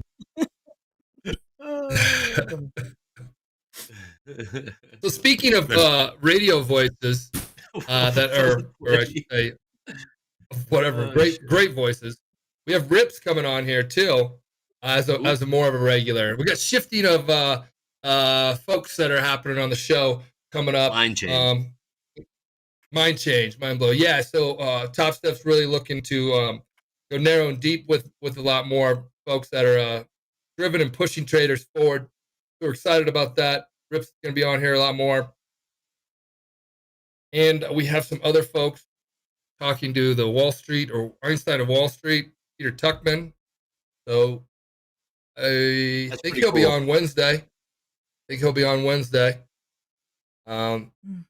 a high energy guy, and he's the most photographed guy on Wall Street, I think, period. So that's all that. Right. Yeah. TBM, he is moving on to somebody else. There's a changing of the guards, folks. A lot of money being floated around on these folks out there. PW has moved on. We've moved on. And there's nothing but love for anybody. The industry, the influencer landscape is ever changing. To each their own, and the best of luck to everyone. As long as you're directing traders. I'm hoping I don't move on. I like it. No, Johnny, I don't want you to move on. Wherever you move on, I'll always invite you to do some content with me. Yeah. I'm not If you going move on. anywhere. I love this, love Topstep, love trading, love all of you. I'm not going anywhere. This is Yeah, baby. And so the picker Travis, said, what Top Step host would you feel more comfortable watching your kids without losing them? right. What time? Is that a poll? Yeah. By one of our traders. Yes, he's doing his own poll. How do you answer that one? No, they're yours. A new and improved and exciting continued growth list of contributors on here. And everybody here we're going to be working with is going to be very, very focused on helping traders first. That's going to be the first thing that we want. Hey, is this person good at guiding traders, blah, blah, blah. Because there are some, folks that like to market and like to promote everything out there. And then you're like, well, where's the trading side of what we're doing here? But to each his own. To each their own. That's the... Yeah. To each his own. Keep saying that, to each his own. Keep saying that. Uh-huh. I just always say, be nice to people. Whatever happens, don't burn the bridges. Nope, I have no bridges. We have no bridges burnt, but I do get the landscape. There's a different landscape happening right now in the influencer world and prop firms. Some of them are doing some really aggressive stuff to get them. And I get it. We're just not can't go that full on direction that they're playing. And to top it all off, TopstepTV is here to bring on not just one influencer, it's not one influencer, one educator, teacher, and guiding light. Yeah. People that actually can help.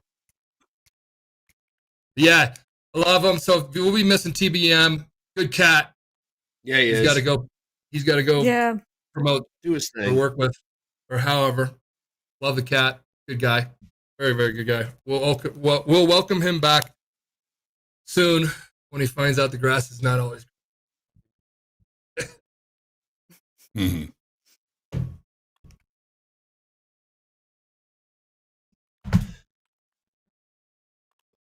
Got a comment here from Frack Shack. For the guys who are short ES, what makes you short? Are we in correction in a 1 hour time frame? Only reason I'm short is because of that opening range. It was the high of the session, and on a day like today, this wouldn't be a day that I would be actively trading. But we had that opening range, the high of the session. I'm no confidence in it. Just gonna let it play out and probably call it a day after that. I don't know. I mean, there's just no direction. There's nothing really to do here. We're still in a 4.5 handle range.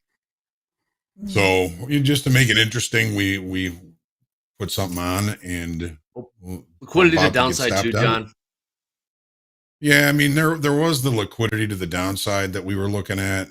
4808. There's 513 on the bid. I mean, there's more reasons than that, but wasn't really looking for a lot today, so not going to risk a lot. That's for sure. Keeping my expectations reasonable. Mm-hmm. Hey, Giovanni, you talked about what's going on with MFF and FTMO. From what I understand, nothing's going on with FTMO, and I have very good connections to what's going on with FTMO, and they're doing just fine. They're just pulling out of the United States, which is probably a smart move that I would tell any FX company to do, just because CFDs are, there's multiple reasons. CFDs aren't even allowed to trade in the States, so you're offering on a SIM account. I don't know. So somebody's saying, I'm worried that all these prop firms flooding the market aren't going to be playing by the rules. Last thing traders need is the SEC stepping in and ruining the good that firms like TS are doing. You need to look at how the firm is actually being run. Like, I generally only support firms that are regulated. So that means no forex, because technically CFDs being offered by forex firms, that's not legal in the States. So you as a US resident cannot trade CFDs like crude oil and stuff, because there's a thing called the Dodd-Frank legislation that had made that illegal. So I actually support FTMO going with the regulation. They are probably one of the only ones that are doing that. So you have to respect that. You have to respect that. They're the most mature ones. You get these other ones that pop up, and guys, you saw how many prop firms pop up. And I can tell you right now, I can look at Topstep Trade Report, one of the bigger ones in the future space. Never had passed, blew out an account every freaking day, and then went and started their own prop firm. So I don't know if you want to be, that's the person you want. Definitely traded like a gambler. And I never named the name of the firms or the individual, but it's out there. And that's who's leading that. So it's just like, come on. And that was happening all the time in the FX world too. Tons of them. I went from like Topstep was the first one, and futures earned a trade was second. Remember, we called him a copycat. And then FX popped up, the FTMO. I'm like, what the hell is FTMO? I started watching these guys. And then I saw he was in our program in the early days. I'm like, okay, cool. So I've been in contact with him. He's a cool cat. Job over at Earned a Trade is a cool cat. You know, trade day guys are cool. There's just, but I've kind of gone on this right before. But FTMO is smart, man. They're like my funded futures or whatever, the MFF, the other one that's the same. Like, I don't know. He's a 26-year-old kid. I don't know if you should be playing FX with 200-to-1 leverage in the States. Like, it's just, from what my legal counsel, and we have quite a bit of it on the regulatory side, don't do it. So FTMO is smart enough to say, hey, we're just going to shut down the U.S. We're not going to allow U.S. residents. And I think that's mature of them, and it's smart of them. So I think that's cool. Yeah. You see, in the UK and in Europe, we have a new regulation that came in, well, relatively new. It was a few years ago, that addressed the over-leveraging, and it's called MiFID II. There was MiFID 1, and then they made some changes, and then they brought out MiFID 2 that limits over-leveraging. So you can only get on Forex 50-to-1 maximum leverage, and on CFD products, which are still legal in this part of the world, only 5-to-1, maybe 8-to-1 in certain European countries. Yeah. But generally, if you're trading gold or crude oil, your leverage is only 5 times of what you can put up. So, that tells you a lot. But you guys don't have that kind of regulation. Everything falls under Dodd-Frank. Yep. I know that. Yeah, so that's happening. That seems like this year is going to be the smart firms, prop firms, whether you're FX and futures, will start to get even better at like how they. Because you don't want to do a. Look, we're looking to start. It's called self-governing trader or association, right? Self-governing association. TIGA is what we're looking to do with a group of other firms. Trader Evaluation Governing Association. I think it's really important that you have some type of governing association. Regulators govern, but if you can show that you're self-governed, I think that's really good, because this is a new space, but it's actually always been here. Prop firms have always been here. Come prove yourself in my office, and I'll fund you. Okay, right. Topstep took it. Andre always used to call it e-prop shop. I'm like, well, he's like, well, you are. You never liked that for some reason. I don't know why I didn't, but now then prop firms are, because I didn't know if it was a. Yeah, so I applaud anybody who's moving that direction. I know we're always working to make sure that all the things that we're doing are trying to benefit the trader, on aggressive marketing, all that kind of stuff. And there's like a list of them that we're doing with this governing association that everybody can become anybody who's a prop firm can become a member of. We're looking to put that together.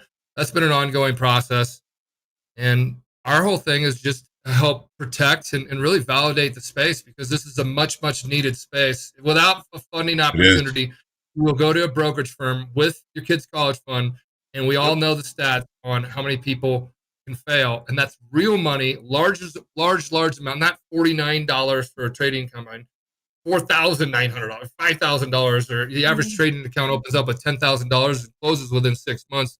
is the stat I've always kind of heard. But yeah, so you want to go with the ones that are out there? I would have thought that it's even less than that because I've heard some horror stories. Yeah, anywhere from like a week to like a month. So if somebody actually lost 6 months, they're doing okay. Yes. Yeah. So yeah, we had somebody in the program a while back, like probably 10 years, Michael. I know you'll remember him, but he got an inheritance of like $100,000, and he said he was just gonna fund an account. And Michael, you absolutely 100% begged him not to do so. And within about 6 months, he was back in the program. Yep. It's sad, guys. I mean, that's why it's a real story. I'm so proud. That's why I'm so proud there is an option for people nowadays that there wasn't. That's why I lost. You guys have heard my story about losing $30,000 real money trading accounts between like 1998 to 02. And yeah, you didn't really have an option. I could have gone to a funding company and got crushed each month to the tune of $100, $200, whatever I did, and just at least learned instead of blowing it all so quickly and then being like, okay, what did I learn? You didn't have it. So that's why funding or learning and being evaluated and all that's so damn important, in my opinion, and so needed in this industry. Then you have bad actors. Who's that? Earn Max Funding. Those guys just went out of business. I don't even know if they went out of business. Where are these firms? What's that? Yeah, so I just heard about those Petri guys. dish. DT, you are still blowing money. If you want to look at it, it's like you're still blowing money. You're not blowing money. This is an experiential learning opportunity. And if $49 is considered blowing money, then I don't know how else you're going to pay for education in some way, shape, or form that's going to hold you accountable and still provide you an opportunity for funding. Like each Michael, what was your tuition like in futures? Good question, John. $100,000. Oh, in futures? I came to futures at the very. Also, my tuition to futures was I didn't have to pay anything to get into the future space, John, because I got funded on the prop firm, but I lost $100,000 before I came. I started with stocks, and then penny stocks, and then options, and then graduated from college broke, and had to pay off a line of credit that I took out for my last $30,000. So I had to sell my company. So now I'm dead broke out of college, and I went and applied to become a trader at a prop firm called Kottke, and I just had to show them on a simulator I could trade, and they would flip the switch live. So that's considerably more tuition than $49, isn't it? Yeah, I mean that's kind of the thing. And what's really exciting, guys, is that tuition of $49, if you want to call it that, with Topstep X in February.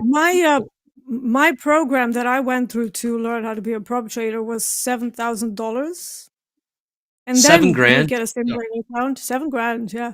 And then you would get a simulated account at the end of the 2 months of training. If you did well, you would get $20K to start with, to play with $225 risk limit per day and $1,000 maximum loss limit. And if you blew that, they would boot you out of the office that day. It would be goodbye. No try again, no learning curve, nothing. So if you survived that, bear in mind back then we didn't have micros, we only had minis. So you have to be pretty bloody selective with the types of trades that you're doing on a 1 mini on a $220 data loss limit. Yeah. I see what they're doing there. So that's what the prop programs, if you're not coming from a financial background, that's what they used to go for. So, and some of them even more than that. I mean, I've heard somebody paying $25,000 to get into a similar program. I mean, there's education that you can pay $50,000 and they don't fund anything for you. No, exactly. That's Online Trading Academy. Yeah, well, not really, Andre, and here's why. I went to Online Trading Academy. 50,000, yeah. They're like, I went to Online Trading Academy, and when I first started, I was like, I'm going to learn. And I paid $2,700 for a 1 week course. And I didn't trade it all. Nobody traded at the whole thing. It was in Irvine, California, when Online Trade Academy just kind of, if you guys heard about them, just kind of started. And this is like in 2001. And nobody traded, but it was just like charts and everything. And at that time, I was proud to get a certificate that I completed their technical analysis. And at that time, I was like, okay, cool. There's no YouTube and stuff like that. That right now is on YouTube for free. That type of class. So yeah, things have changed a lot. Whoever's trading now, you have so many more resources than we used to have back in the day. Yeah. You have TopstepTV. Shit. Yeah. That. Yeah. The best. Adding to the space. Yeah. So those that are saying $49, I'll go back to what I said earlier about some cool stuff in February. It's gonna nobody will be able to do it in the space. That 49 might be, and it might be us passing through data as the only cost that you have to. And all you have to do is just showcase your ability. So this is some stuff that we're working on. And don't forget, if you did get a job at a prop firm, they were charging you desk fees. Yeah. Yeah. I paid $1,700 a month, and I thought that was a good deal. Well, hey Jack, what were your desk fees if you're there, Jack? Only 17,100. I paid $3.5 grand per month. Oh yeah, everybody had. They had Bloomberg. They had Bloomberg Terminal, and that's the license per user. It's like you can't get away from it. So yeah, mine was an edge it's case. so different now. We paid about $12,000 a month. Wild. Wow. But that was a different type of trading too. It is. Yeah, you get a lot of. So, yeah, you got a big position. You got to put up $12,005 to go get yourself a coffee at the end of the month. Start the month. Start the month in the hole.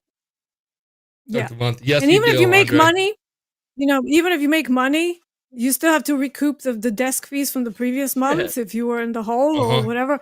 It was like so difficult. People have no idea. It's like, guys, don't complain. Just be thankful what we've got right now. It's much better than it used to be. Trust me. Right. Talk about pressure. I mean, you got to pay your desk fees. You got to pay all this stuff. I mean, it was tough, you were man. just It was thrown in not. the lion's den. Yeah. Yeah. Learn to swim or you're out. Done. Remember my first lease of a seat, I was paying like $2,000 a month just to lease the seat. And then you had to have 50 in a T-bill with the clearing firm. And then you had to have money to trade with. It was, the barrier to entry is so much lower than it was back then. And, Topstep was part of that movement, created it really. You could trade from anywhere, and you don't have to risk big money to learn.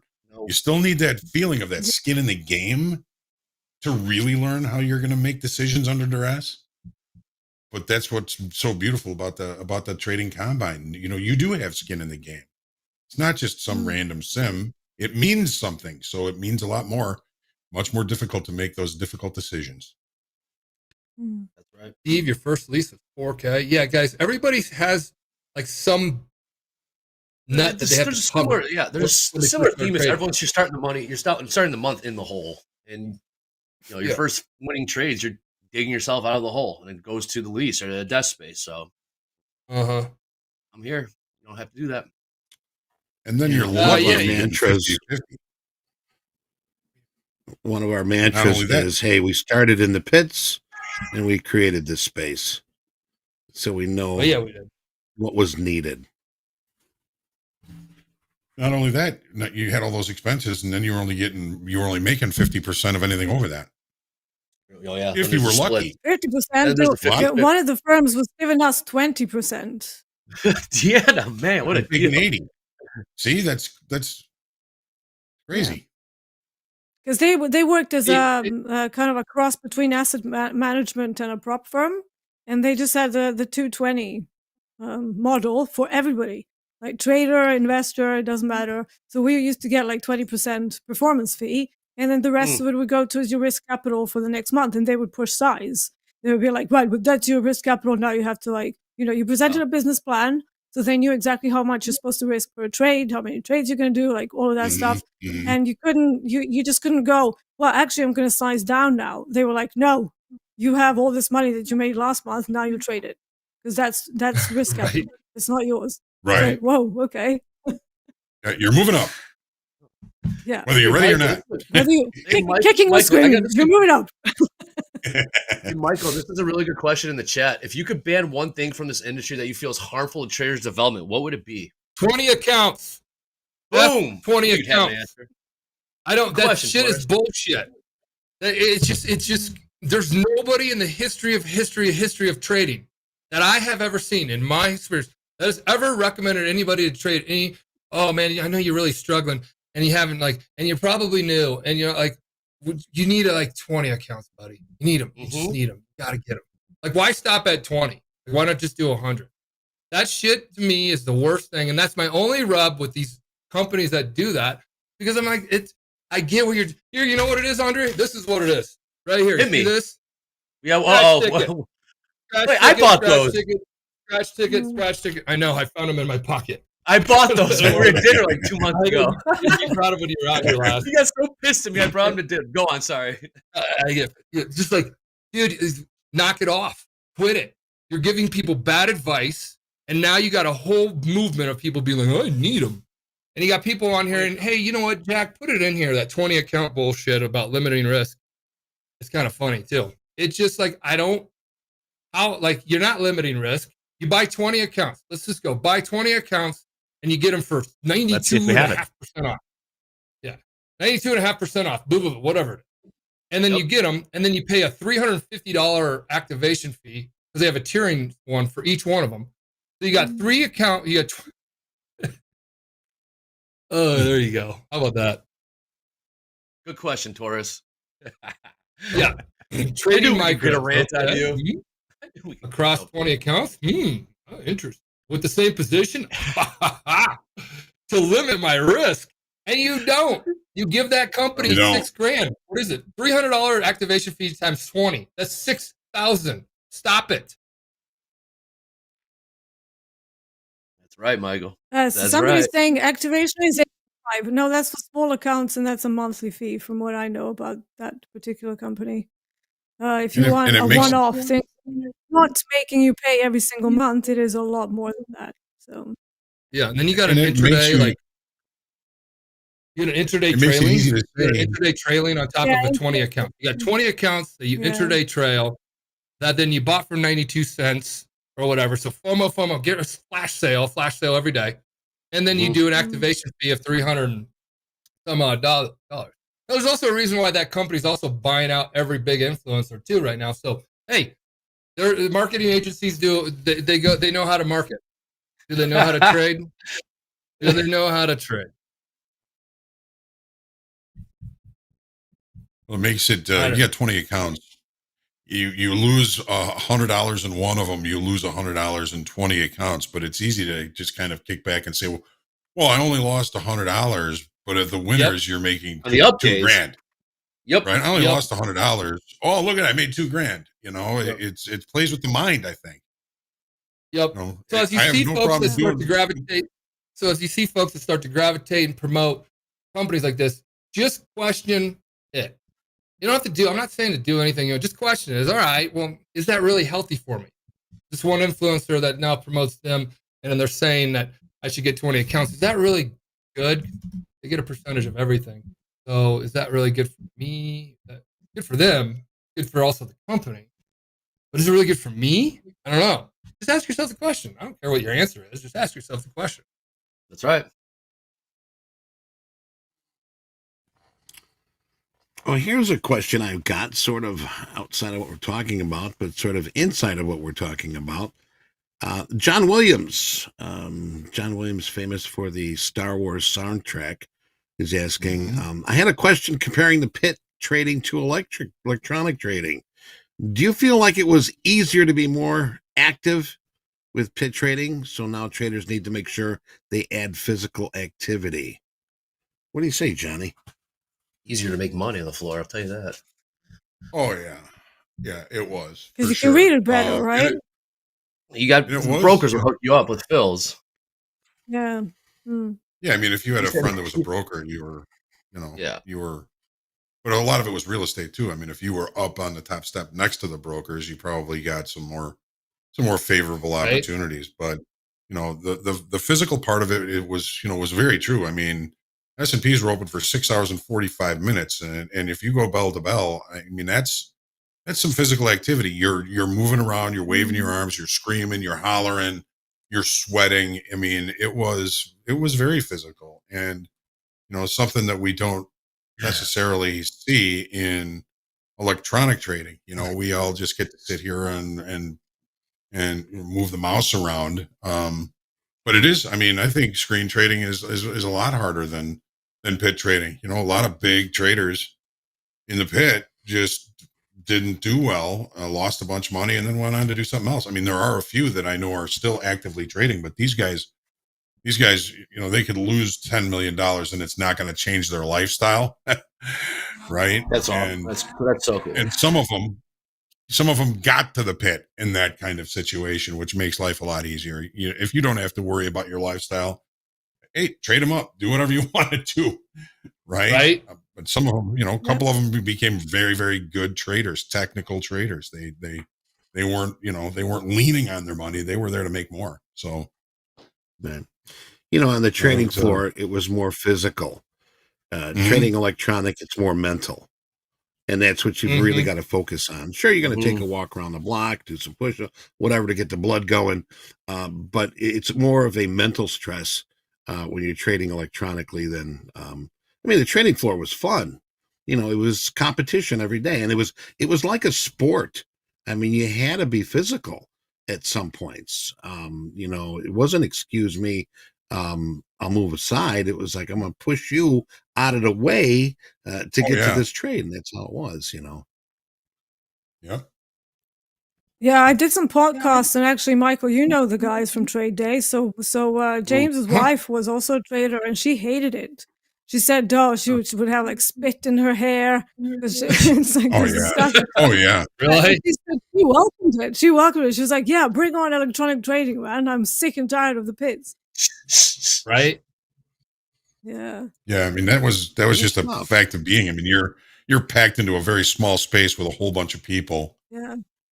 You're gonna, and they're screaming and hollering. Yeah. I mean, it's probably why I have such a good immune system, because of being in the pit for all those years and being around all those people and screaming and hollering and spitting. You're right, Johnny. It's like if you were new on the trading floor, you'd come down with this wicked cold, until you sort of built up an immune system. I mean, gosh, people spitting and coughing and choking and farting, and I mean, you were like right there.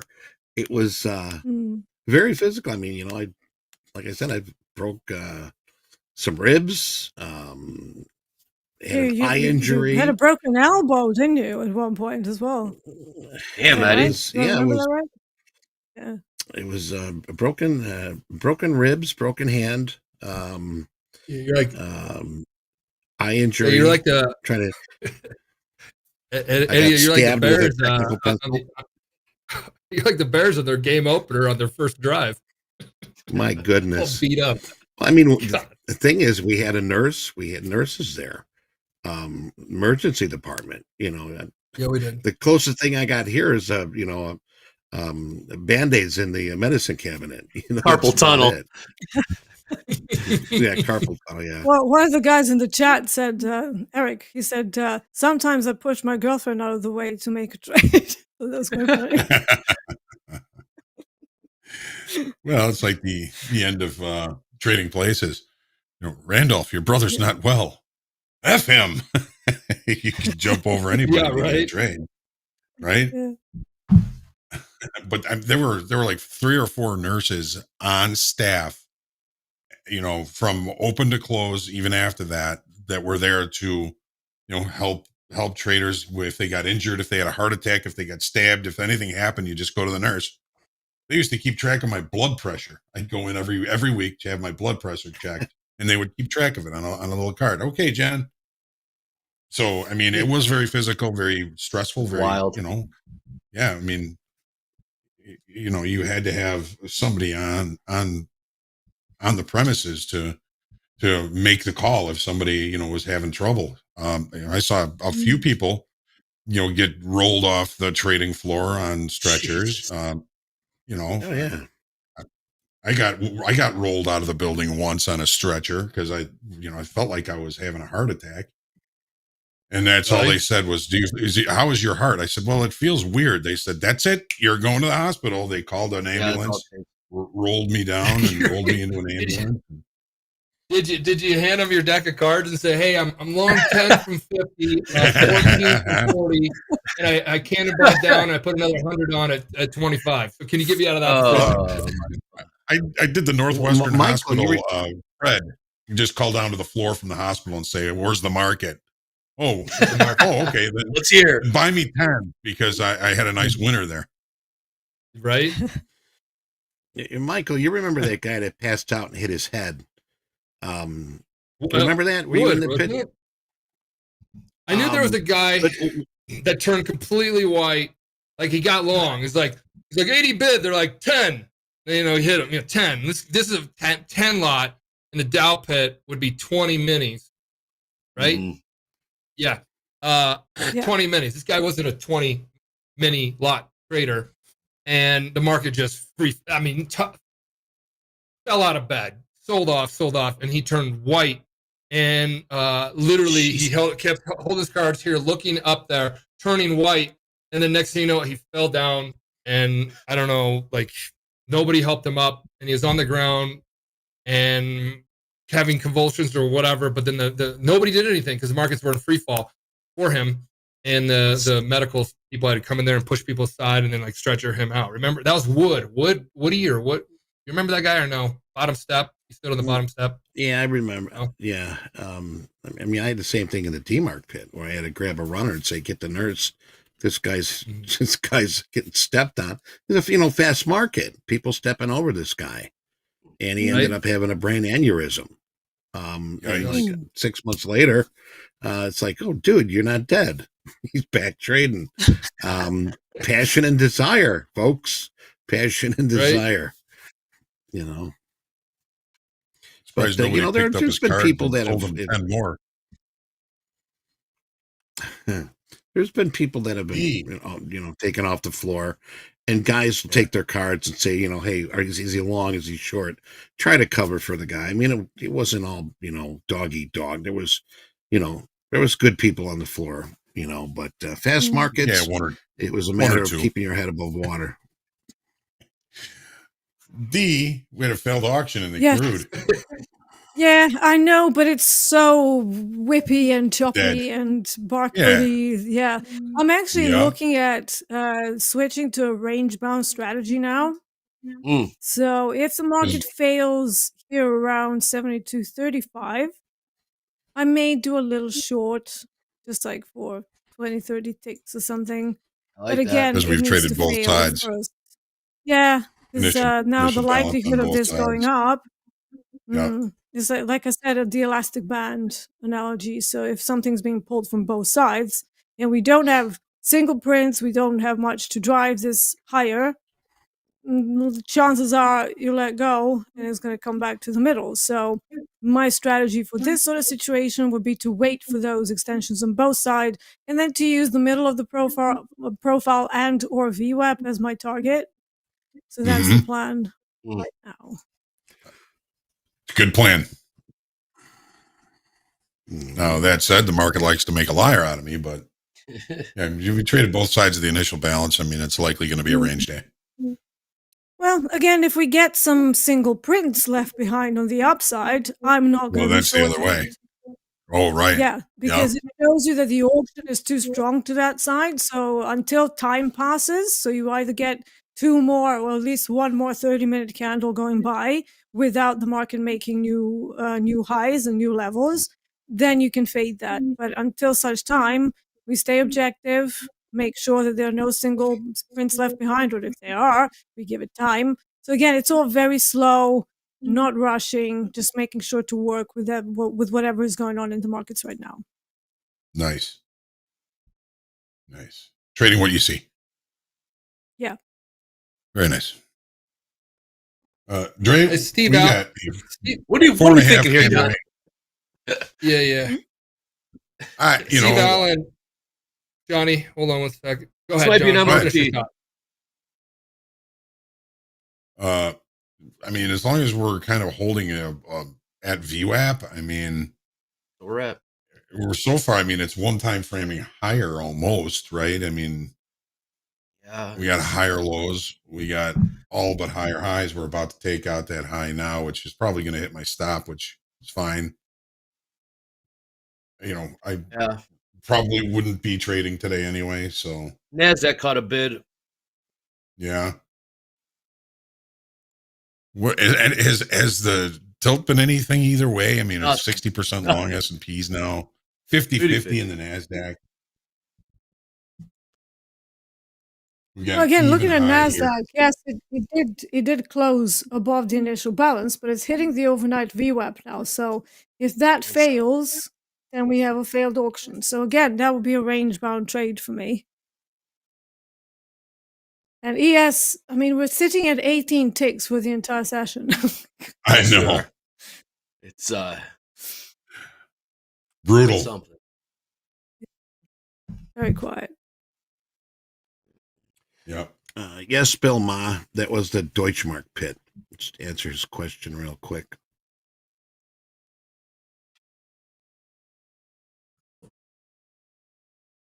Yeah, I don't think Michael? Well, I had to hurry up and put money up in my account, so I'm up $15 now because I was down 5, and somebody is saying lunch. MP's down yet again. No, I have not. I just did one little trade and got in and out, but then I realized I'm not going to hold on to anything right now unless I see something really, really good. Mm-hmm. See you, Ghost. Hey, traders, go ahead, Michael. Later, Ghost. See you, Ghost. No trades tomorrow. today. See you guys tomorrow. Later, Ghost. Good thinking. Good thinking.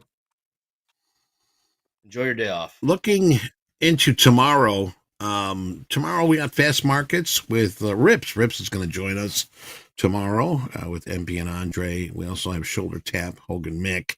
Power players. We're going to have Tyler with us for power players. Jack and Bonnie for Top Quiz tomorrow. Hoag and JD group coaching. So we'll have that form out for any questions you do have. And yes, back-to-back days with Deanna. We're going to have market stalking with Deanna. We'll be back. We'll have Hoag, Andre, and myself for market stalking. And of course, we'll end the day with our power hour. We'll have D-Time, Dolby, Andre, and Cami Capital tomorrow. So just looking ahead at what we've got in store for tomorrow. Love working with all those folks. No trades by Matt. My buddy Matt Miller. Love the kid. He got an offer he could not refuse. Fair enough. He'll be back. That's what he thought. Got an offer I can't refuse. I'm like, buddy, go ahead. Topstep's not going to match that. We're not going to pay bazillions to every influencer out there. All right. We'll work with him. We'll work with him for sure. I mean, that's okay. I mean, it's everybody has to make the decisions, business decisions that they deem are good for them, right? So we can't really say anything. Yep. Yeah. I gave him the option. I go, well, when things don't work out, which probably will be the case, we'll be right here. I like him. He's a cool cat. Yep. We'll keep the seat warm for you. I like as well, yeah.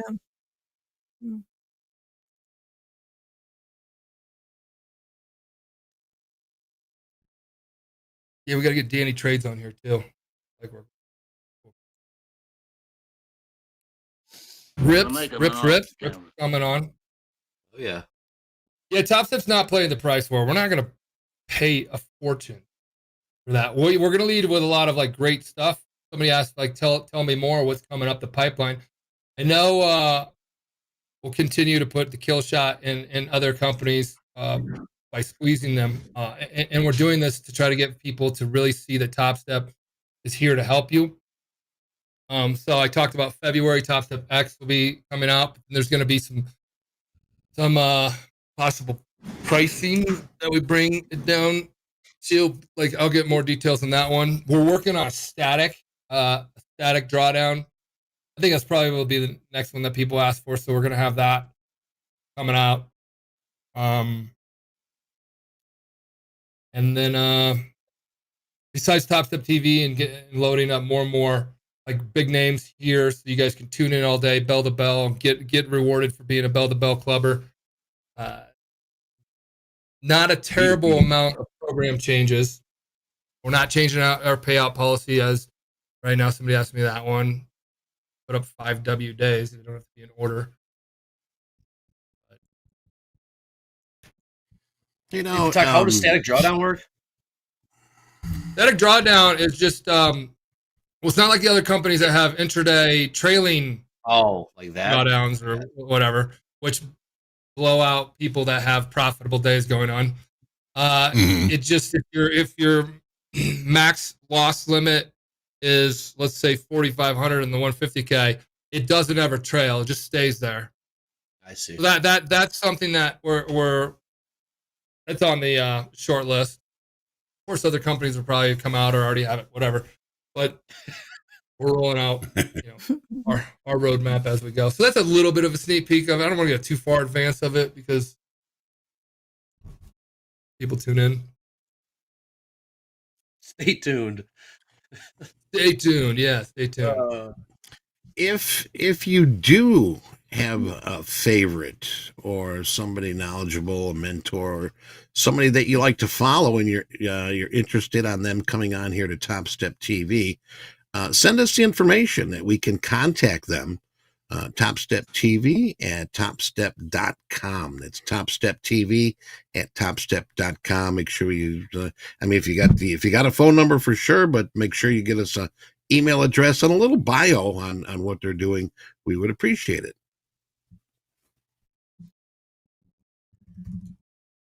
Jibo, I think we're going to be adding more and more products to Topstep X. So yes, they'll be slowly starting to roll out. All right, I'm going to try a little short. Range play.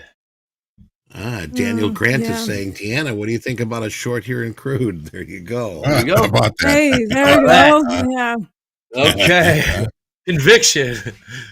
So that is what I'm thinking. So it's probably like, even if this goes into profit, I'm just going to try and skim, maybe about 20 ticks or so. I'd be happy with that. So we'll see.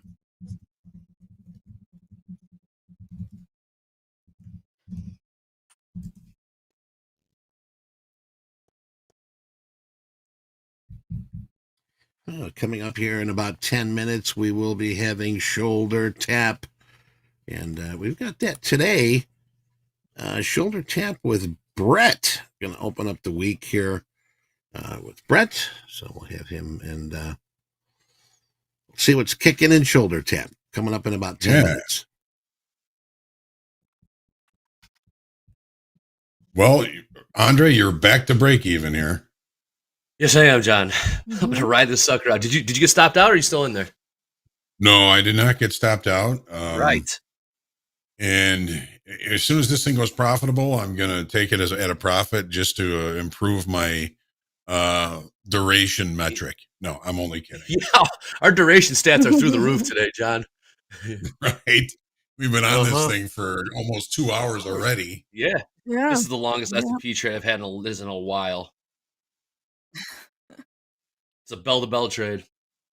Bell-to-bell. That's market. Good. Bell trade, yeah.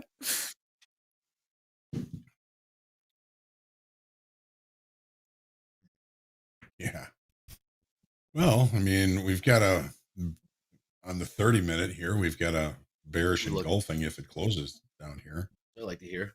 And a failed auction around overnight VWAP. Yes. There you go. We'll see what happens. Hey, this isn't a poll. This isn't a poll, but in the chat, just so it helps me learn too. what's the one thing you would do if you were in my position here at Topstep? What's the one thing you would do? Like to Topstep, to Topstep TV, to the pro, you'd be like, hey, just fire yourself. Beat you to it. You Okay. know that's coming. Yeah, you know it's coming. So, what's the one thing I just want to know? So it helps me. I write this shit down, and then I'm like, hey, when we have leadership team meetings, one thing you would change if you're in my shoes here at Topstep. What's the one thing you would change or improve or whatever? One day, this is gonna be interesting. This is gonna be really interesting. And this isn't really a whole thing you can do, right? I don't get a side chick. Come on. Did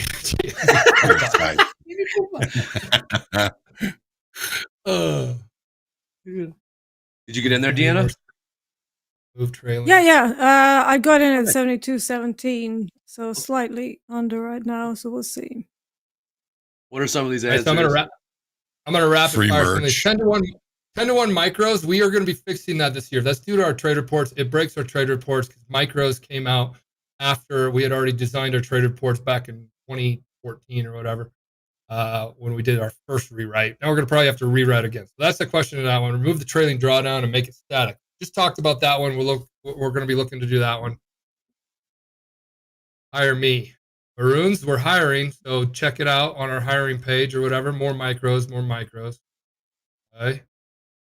Static drawdown, no activation fee. Actually, some decent answers. I thought they were going to not take it seriously. 90% off evaluations. Man, you don't need a 90% off. Ours is, you can do the math. We don't like personal coaching percentages. Yeah, somebody said adding Eurex. I second that. Okay. Yeah, Deanna, we're actually talking to Deutsch, blah blah blah. What's her name? I don't know. Eurex. They have the Eurex data. So we're working with them right now. It will be inside Topstep X. It's going to be a fast follow of the Eurex data feed. They're doing some great data feed type stuff for firm type retail type companies. Right. Nice. So I'm excited. Dax has been one. Michael, somebody said I think most US prop firms are missing out on a whole bunch of people who can only trade London or Frankfurt or whatever. So yeah, that would be a very good move. When reset at XFA, it would have to be unpaid. We don't take any money when somebody's funded. That's the big premise here. We don't want to. Proven. Show us now. Need to see Jenner some more, Tim. Come on. I know what you're doing there. Nothing. Tim's making a joke in the chat. We are hiring on TopstepTV as well. Oh, production assistant, I believe. There you go. Much needed. Production assistant we're hiring for as well. Restore voice chat. Break us up into teams. Rusty Golfer, I've always wanted to do something like that. Breaking people up into teams. That's why we're talking about how we do teams here at Topstep. We got a chat room. We got Discord, private chat room. Can you have a team? How they work together? Who's the captain? Do they have a team account? Do they each have an individual account? We've talked about all this. So we're kind of understanding how that works. How do we put together a trading league? All that stuff's happening right now. How we do that, just to bring camaraderie and like-mindedness together to the same team. We did that a couple of months ago. Yeah, started trading league. We're working on that one. Topstep trading league, TTL. There you fantasy go. Trading team. Yeah, fantasy trading teams. No 50% payout rule. Hey, Dylan, the 50% payout rule helps you keep money in your account. Too many people took all their money in the account and would just go right back to being evaluated. We do not want rinse and repeaters. And unless you blow out not purposely so, but like the 50% is gives you a cushion to stay in that account if you weather a cold storm after taking money out. And then after 30 winning days, you can take it all out, take a walk. 3 resets in XFA and charge. More trading education like Strategy Lab. Okay, cool. Okay.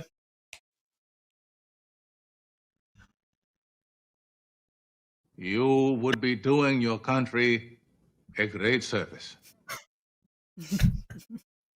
Cyrus, 20 accounts. LOL. I like it. I like the you knew that was coming. You know it is. No consistency rule. How are we going to find out if you're consistent or not? You got to have some level of consistency. Right. Over the 5 payout rule. It's at 200. I mean, you lower it to what? 100? Free Bagel Fridays. Kind of hard to do logistics. Yeah, I suppose the 200 per day, if somebody's trading micros, that might be a little bit high, I suppose, especially if they're being super risk averse and doing like 1 trade per day on micros. So that might be something to consider. Right. Yeah, TT Trader says $100 a day, 7 days instead of 5 at 200. Okay. $1,000 payout.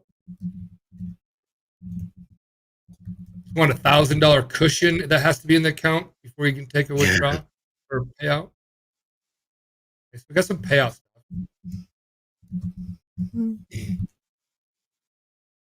Yeah. Change it to 3 days too. Yeah, Pixie, I didn't like that he shared my text. Wishing him a happy New Year's Eve.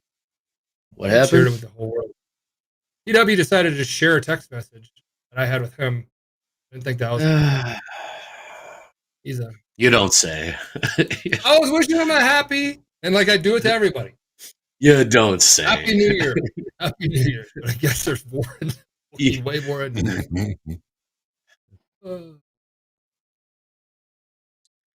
Scorned ex-girlfriend, you know? Over here, we call that a bunny boiler. Yeah. A bunny boiler. I like that. Thank you. I knew there was a phrase for it over there. Yeah, I'm not going to be ignored. A bunny boiler. What was that movie? What is it? I don't know, but there was I think it was a plot where the woman that was left by the husband, Glenn Close. she boiled his bunny. Like, yeah. real.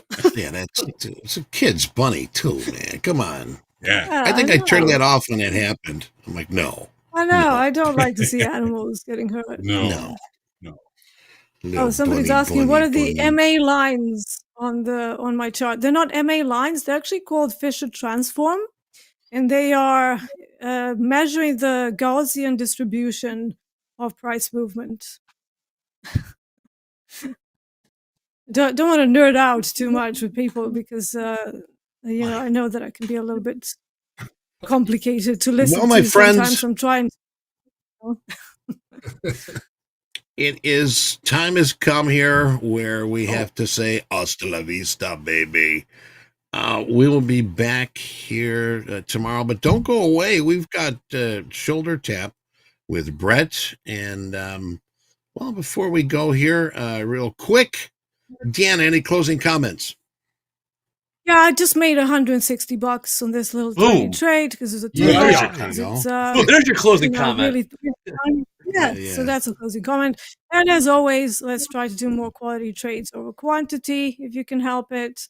And let's be more market stalker and less grasshopper going forward. There you go. Well, Michael, you hitting the trail? Yeah, ski or snowboard? Can you throw a pull out there? Would you ski or snowboard on a powder day? Ski. That's okay. I'm gonna go out there. Day number 38. Andre, any closing comments? No, I'm gonna probably ride this trade into the close, so we'll see how it goes. But I'll see you guys tomorrow. We got a big week. Johnny Hoags. I will be right back with you for Shoulder Tap, me and Brett, and that's going to be it for the day, ladies and gentlemen. We're going to cut it off right after Shoulder Tap, and we'll be looking forward to getting back with you all tomorrow for a full bell-to-bell day. Good job sticking around today. Yes. We'll see you now. Yeah. And I'm going to see you guys from Belgrade tomorrow as well in the evening. Awesome. My evening. Yeah. All right. That'll be it for Fast Market. And we'll be back just after this short break with Shoulder Tap.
All right, it's time for the shoulder tap segment. Thank you all for sticking around with us today. Again, this will be the last segment of the day. It's good to see our good friend Brett here. Brett, are you thawed out yet?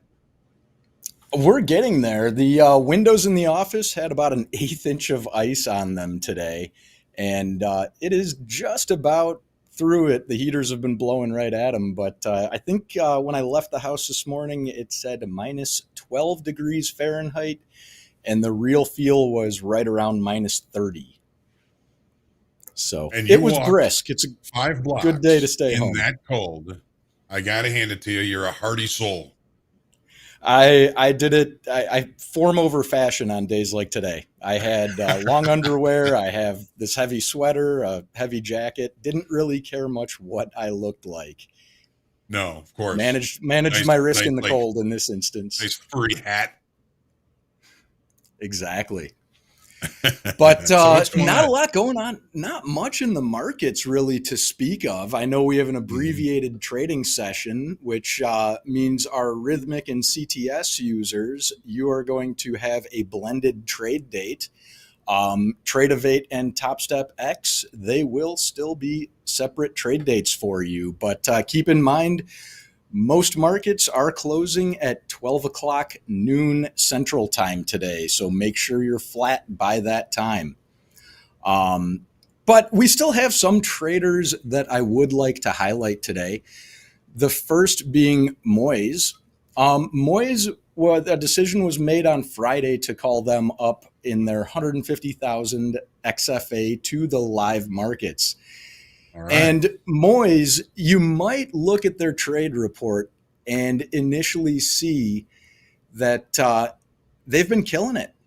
And they do have some drawbacks, but one fun thing to put was for their average winning and losing day, their average winning day is $870.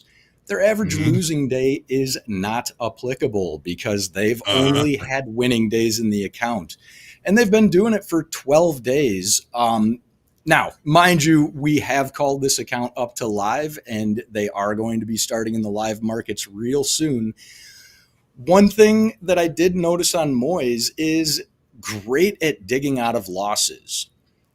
And that's one thing that I kind of want to highlight today with all three of our traders is that trade like your back's against the wall.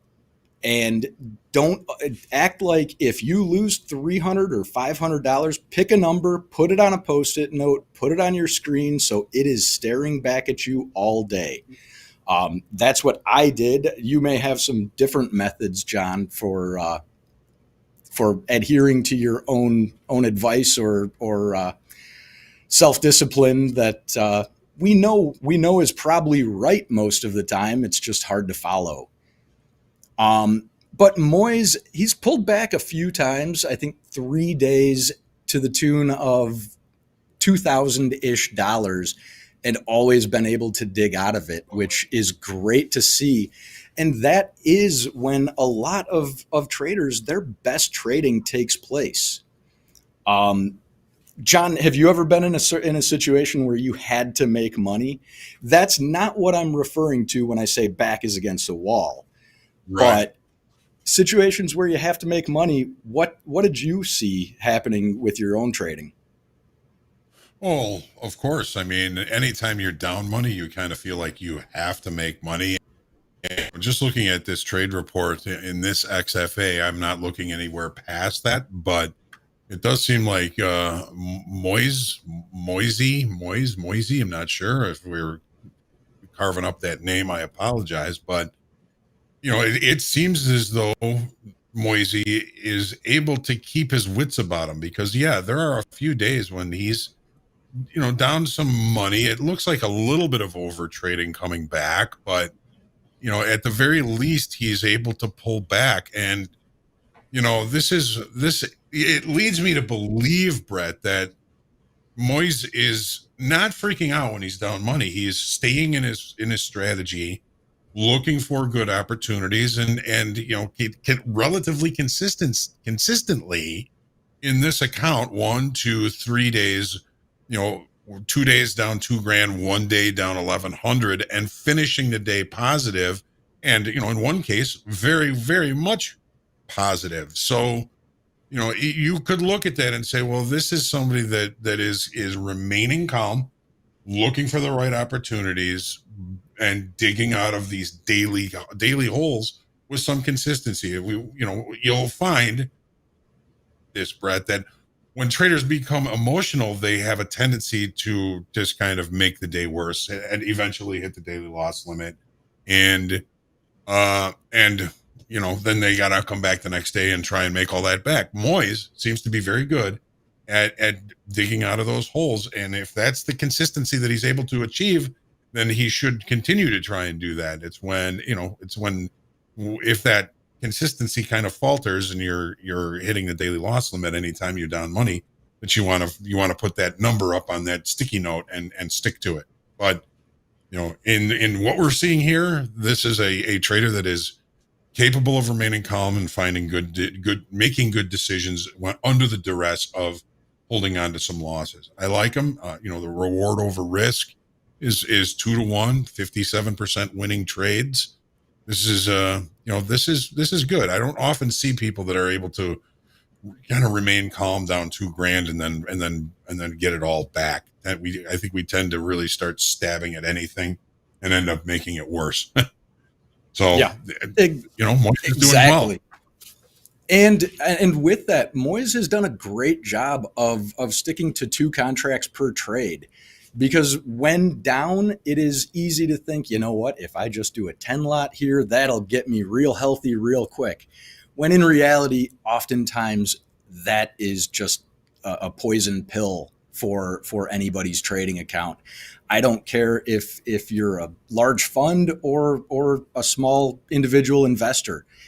It is the toughest way to do it. And that is kind of more or less trading luck. And we're not here to trade lucky styles of trading. We're here to have the edge and not give up the edge. That's how we make profitability, and that's how we earn success and a living from doing this in the markets.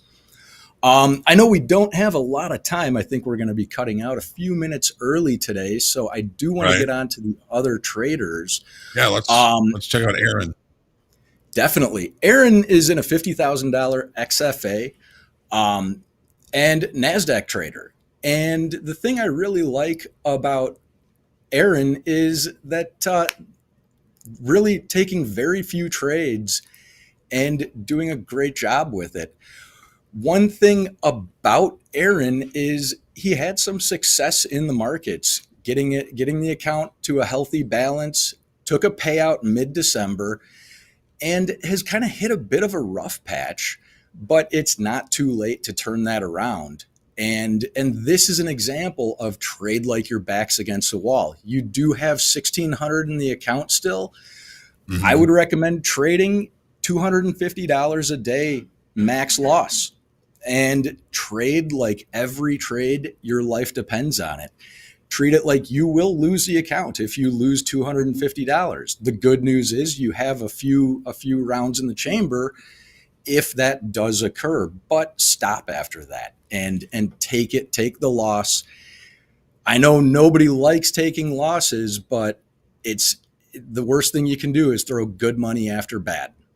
Yeah.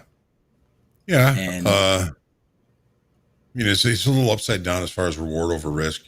Finding good trades 60% of the time. I like the fact that he took a payout. That makes, that's a good thing. You want to take some money out. It was right after, his best winning day. He took that. So that makes it real. The fact that, maybe there's a little bit of a change in mindset with the new year. I know a lot of traders have been kind of struggling for the first couple of weeks of this year. Maybe it's the new year jitters. Maybe it's the new year expectations that might be getting a little bit to them. But, I like your idea of, okay, we've got a few rounds left in the clip here. Let's maximize the days that start out well and cut the days off that don't start out well to give yourself the best chance of building up that account again. 21 days, 52% winning days. Aaron, you got this. You can do it. Just manage that risk. I think just about each day that he was having drawdowns, his P&L high was positive. And one thing that some people say is once you're positive, you don't want to give it all back. You want to get positive and stay positive. Losing a percentage of that if it's a decent amount of profits, but it involves stepping away. The day that he had on Friday, it looks like he way over traded, and that was one of his daily loss limit hits. Way over traded. Yeah. Definitely over traded on Friday, and it unfortunately caught him. It looks like some of the highlights for Aaron's trading, also sticking to strictly 2 contracts per trade. Maybe drop that number down to 1. We know you're in the NASDAQ markets, and take it easy.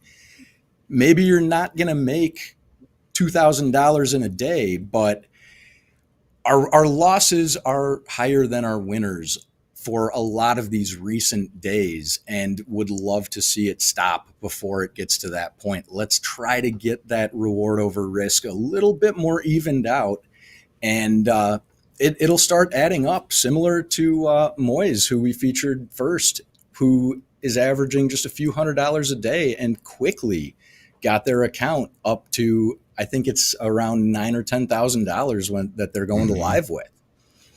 And nice. Really in a good spot. Trade like your account's life depends on it. And every trade. Don't get too caught up on Friday. Yep, you overtraded. You might have angry traded, I call it, which angry trading can certainly be exciting.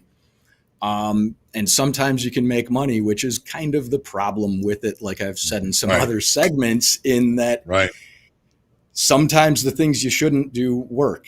And similar to that, there are good trades that lose money at times, and there are bad trades that can make money. The outcome doesn't necessarily justify how you got into or out of the trade.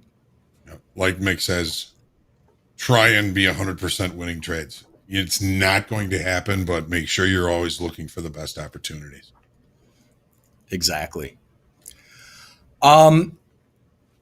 In doing us a favor with names today, we've got, I want to get to our last trader as we just have a few more minutes, but Yasahak is in a 150,000 XFA, and they're also moving to live. And I love this. You might initially say, well, their average losing day is $3,200. That's not that great. And I agree that that's not that great. But when you've been in an account for 16 days and you only have one losing day, you know what? That excuses it. If there were 3 more of those, I probably would be singing a slightly different song than I am right now. Don't let it happen again. But you're killing it with one losing day in 16. That's how you're getting called up to live. And just keep it humble. Focus on keeping these numbers in live when your account is set up, and you're going to kill it. Keep that high selectivity and just take your time. You're not doing too many trades in a day. Right around 100 contracts and about 2.5 contracts per trade. But we see these numbers fairly consistent. It looks like on the 8th, you had a bit of a pullback in the earlier parts of trading, and your number went up significantly. But your numbers are up significantly only on those days that you start out in the hole, it looks like. I was just going to say that. Learn to recognize that and react to it. Trading is not about trading the market and changing your style. It's about adapting to the market slowly, and the market is evolving. What worked today might not work tomorrow or even in an hour. We need to adapt, and that is why, as we all have said so often, self-discipline is the name of the game. So the one losing day, the volume of the number of trades, like over 3 times the average number of losing trades. The one day, the 8th that you're talking about, when he was down and ended up the day higher, that's the second highest number of trades in that day. That's a little bit of a Yesahawk. Just seeing that, just be careful on those days that you're not trading emotionally. When we start trading emotionally, that's when the number of trades go up, the consecutive losing trades go up, and sometimes your trade durations are going to be shorter. Now, on this day, your longs that you took, you were in for 24 minutes. Your average is 28 minutes. Your losses were really quick. Not really quick. Hang on, where is that? 6 minutes, almost 7 minutes on the losses. You just weren't aligned with the market state that day. The strategy was wrong. Context was wrong. Realize it earlier and save yourself a little dough on those days. Don't overtrade. On January 8th, you were down 1,300. You overtraded that one. You pulled out. And like Brett was saying, sometimes doing that kind of reinforces bad behavior, right? Because, hey, I dug it out last time. I can do it again this time. And without some consistency in your trade reports to be able to see that you're able to do that, kind of like Moyes was, just be cautious with that. We're looking forward to your success and everybody's success here. And if that was one thing I would have to say, that would be it, is just be cautious on those down days. You don't want to become emotional. Yeah. And Yasahek, the thing I want to really give you props on is, before your live account is even finished being created, we called you up, I think last Thursday, if I'm not mistaken. So you should have your live account any day now, but you've already reached out to the risk team and said, you know what, I've got 150K for the scaling plan, so I'm going to start with 15 contracts. He reached out and said, let's back that off to 10 contracts, which, I mean, you want to make a risk manager happy. That's right. How you do it. Sure. I love to see it and really excited. The one thing, keep your head on straight when you get to the live markets and don't change anything. Keep trading like your back's against the wall, because this trading looks like, with a couple of small exceptions, it looks like you have been trading with your back against the wall and really scratching and clawing your way to profitability. And that's how you do it. Nice. Very good. So, yeah, awesome. Traders, keep in mind, markets are closing early. I'll say it again. Be out by noon. Yeah. Yeah, definitely be flat by noon. The markets will be in, what is it called? suspended. Pre-open. So yeah, you'll still be able to place orders and cancel orders till the open tonight at 5 p.m. Central, but you won't be able to execute anything. So make sure that you're flat. That's 5 hours where things can happen, and of course we don't want anybody losing accounts. So make sure that you're flat before noon. Looking forward to seeing everybody tomorrow for a longer bell to bell day. Brett, thank you very much for joining us this morning and doing your shoulder tap. I guess we're just going to call it here. We're looking again forward to another full day tomorrow. Full markets, very slow markets today. Not a whole lot happening, but tomorrow we'll be looking at some earnings in the morning and then retail sales on Wednesdays. So blessings to all you funded traders, blessing to all you traders in the combine, blessings to you all. Brett, you got any last comments? The last thing that I wanted to mention that I kind of forgot to say earlier is, with it being the holiday markets, make sure you're managing those stops, and you can get some unfavorable fills with stops because these markets are thinner without the big funds that are trading actively in them, and the orders aren't there. So you can get some unfavorable fills. So just be on the lookout, especially as we approach the noon hour, because they will just get thinner and thinner. Yes, they will. So thank you, Brett. Good Thank safety you, trade tip well. there. Good safety tip. Yes, trade well, everybody, for the next hour. Again, make sure you're flat at noon, and have a good night. Go do something if it's not absolutely freezing outside, and we'll see you back here tomorrow morning. So, blessings to you all. Be kind to yourselves. Be kind to each other. Make sure you pray for peace. Happy birthday, Dr. Martin Luther King, and as we honor you today, again, happy birthday, and we'll see you in the morning. Have a good night, everybody.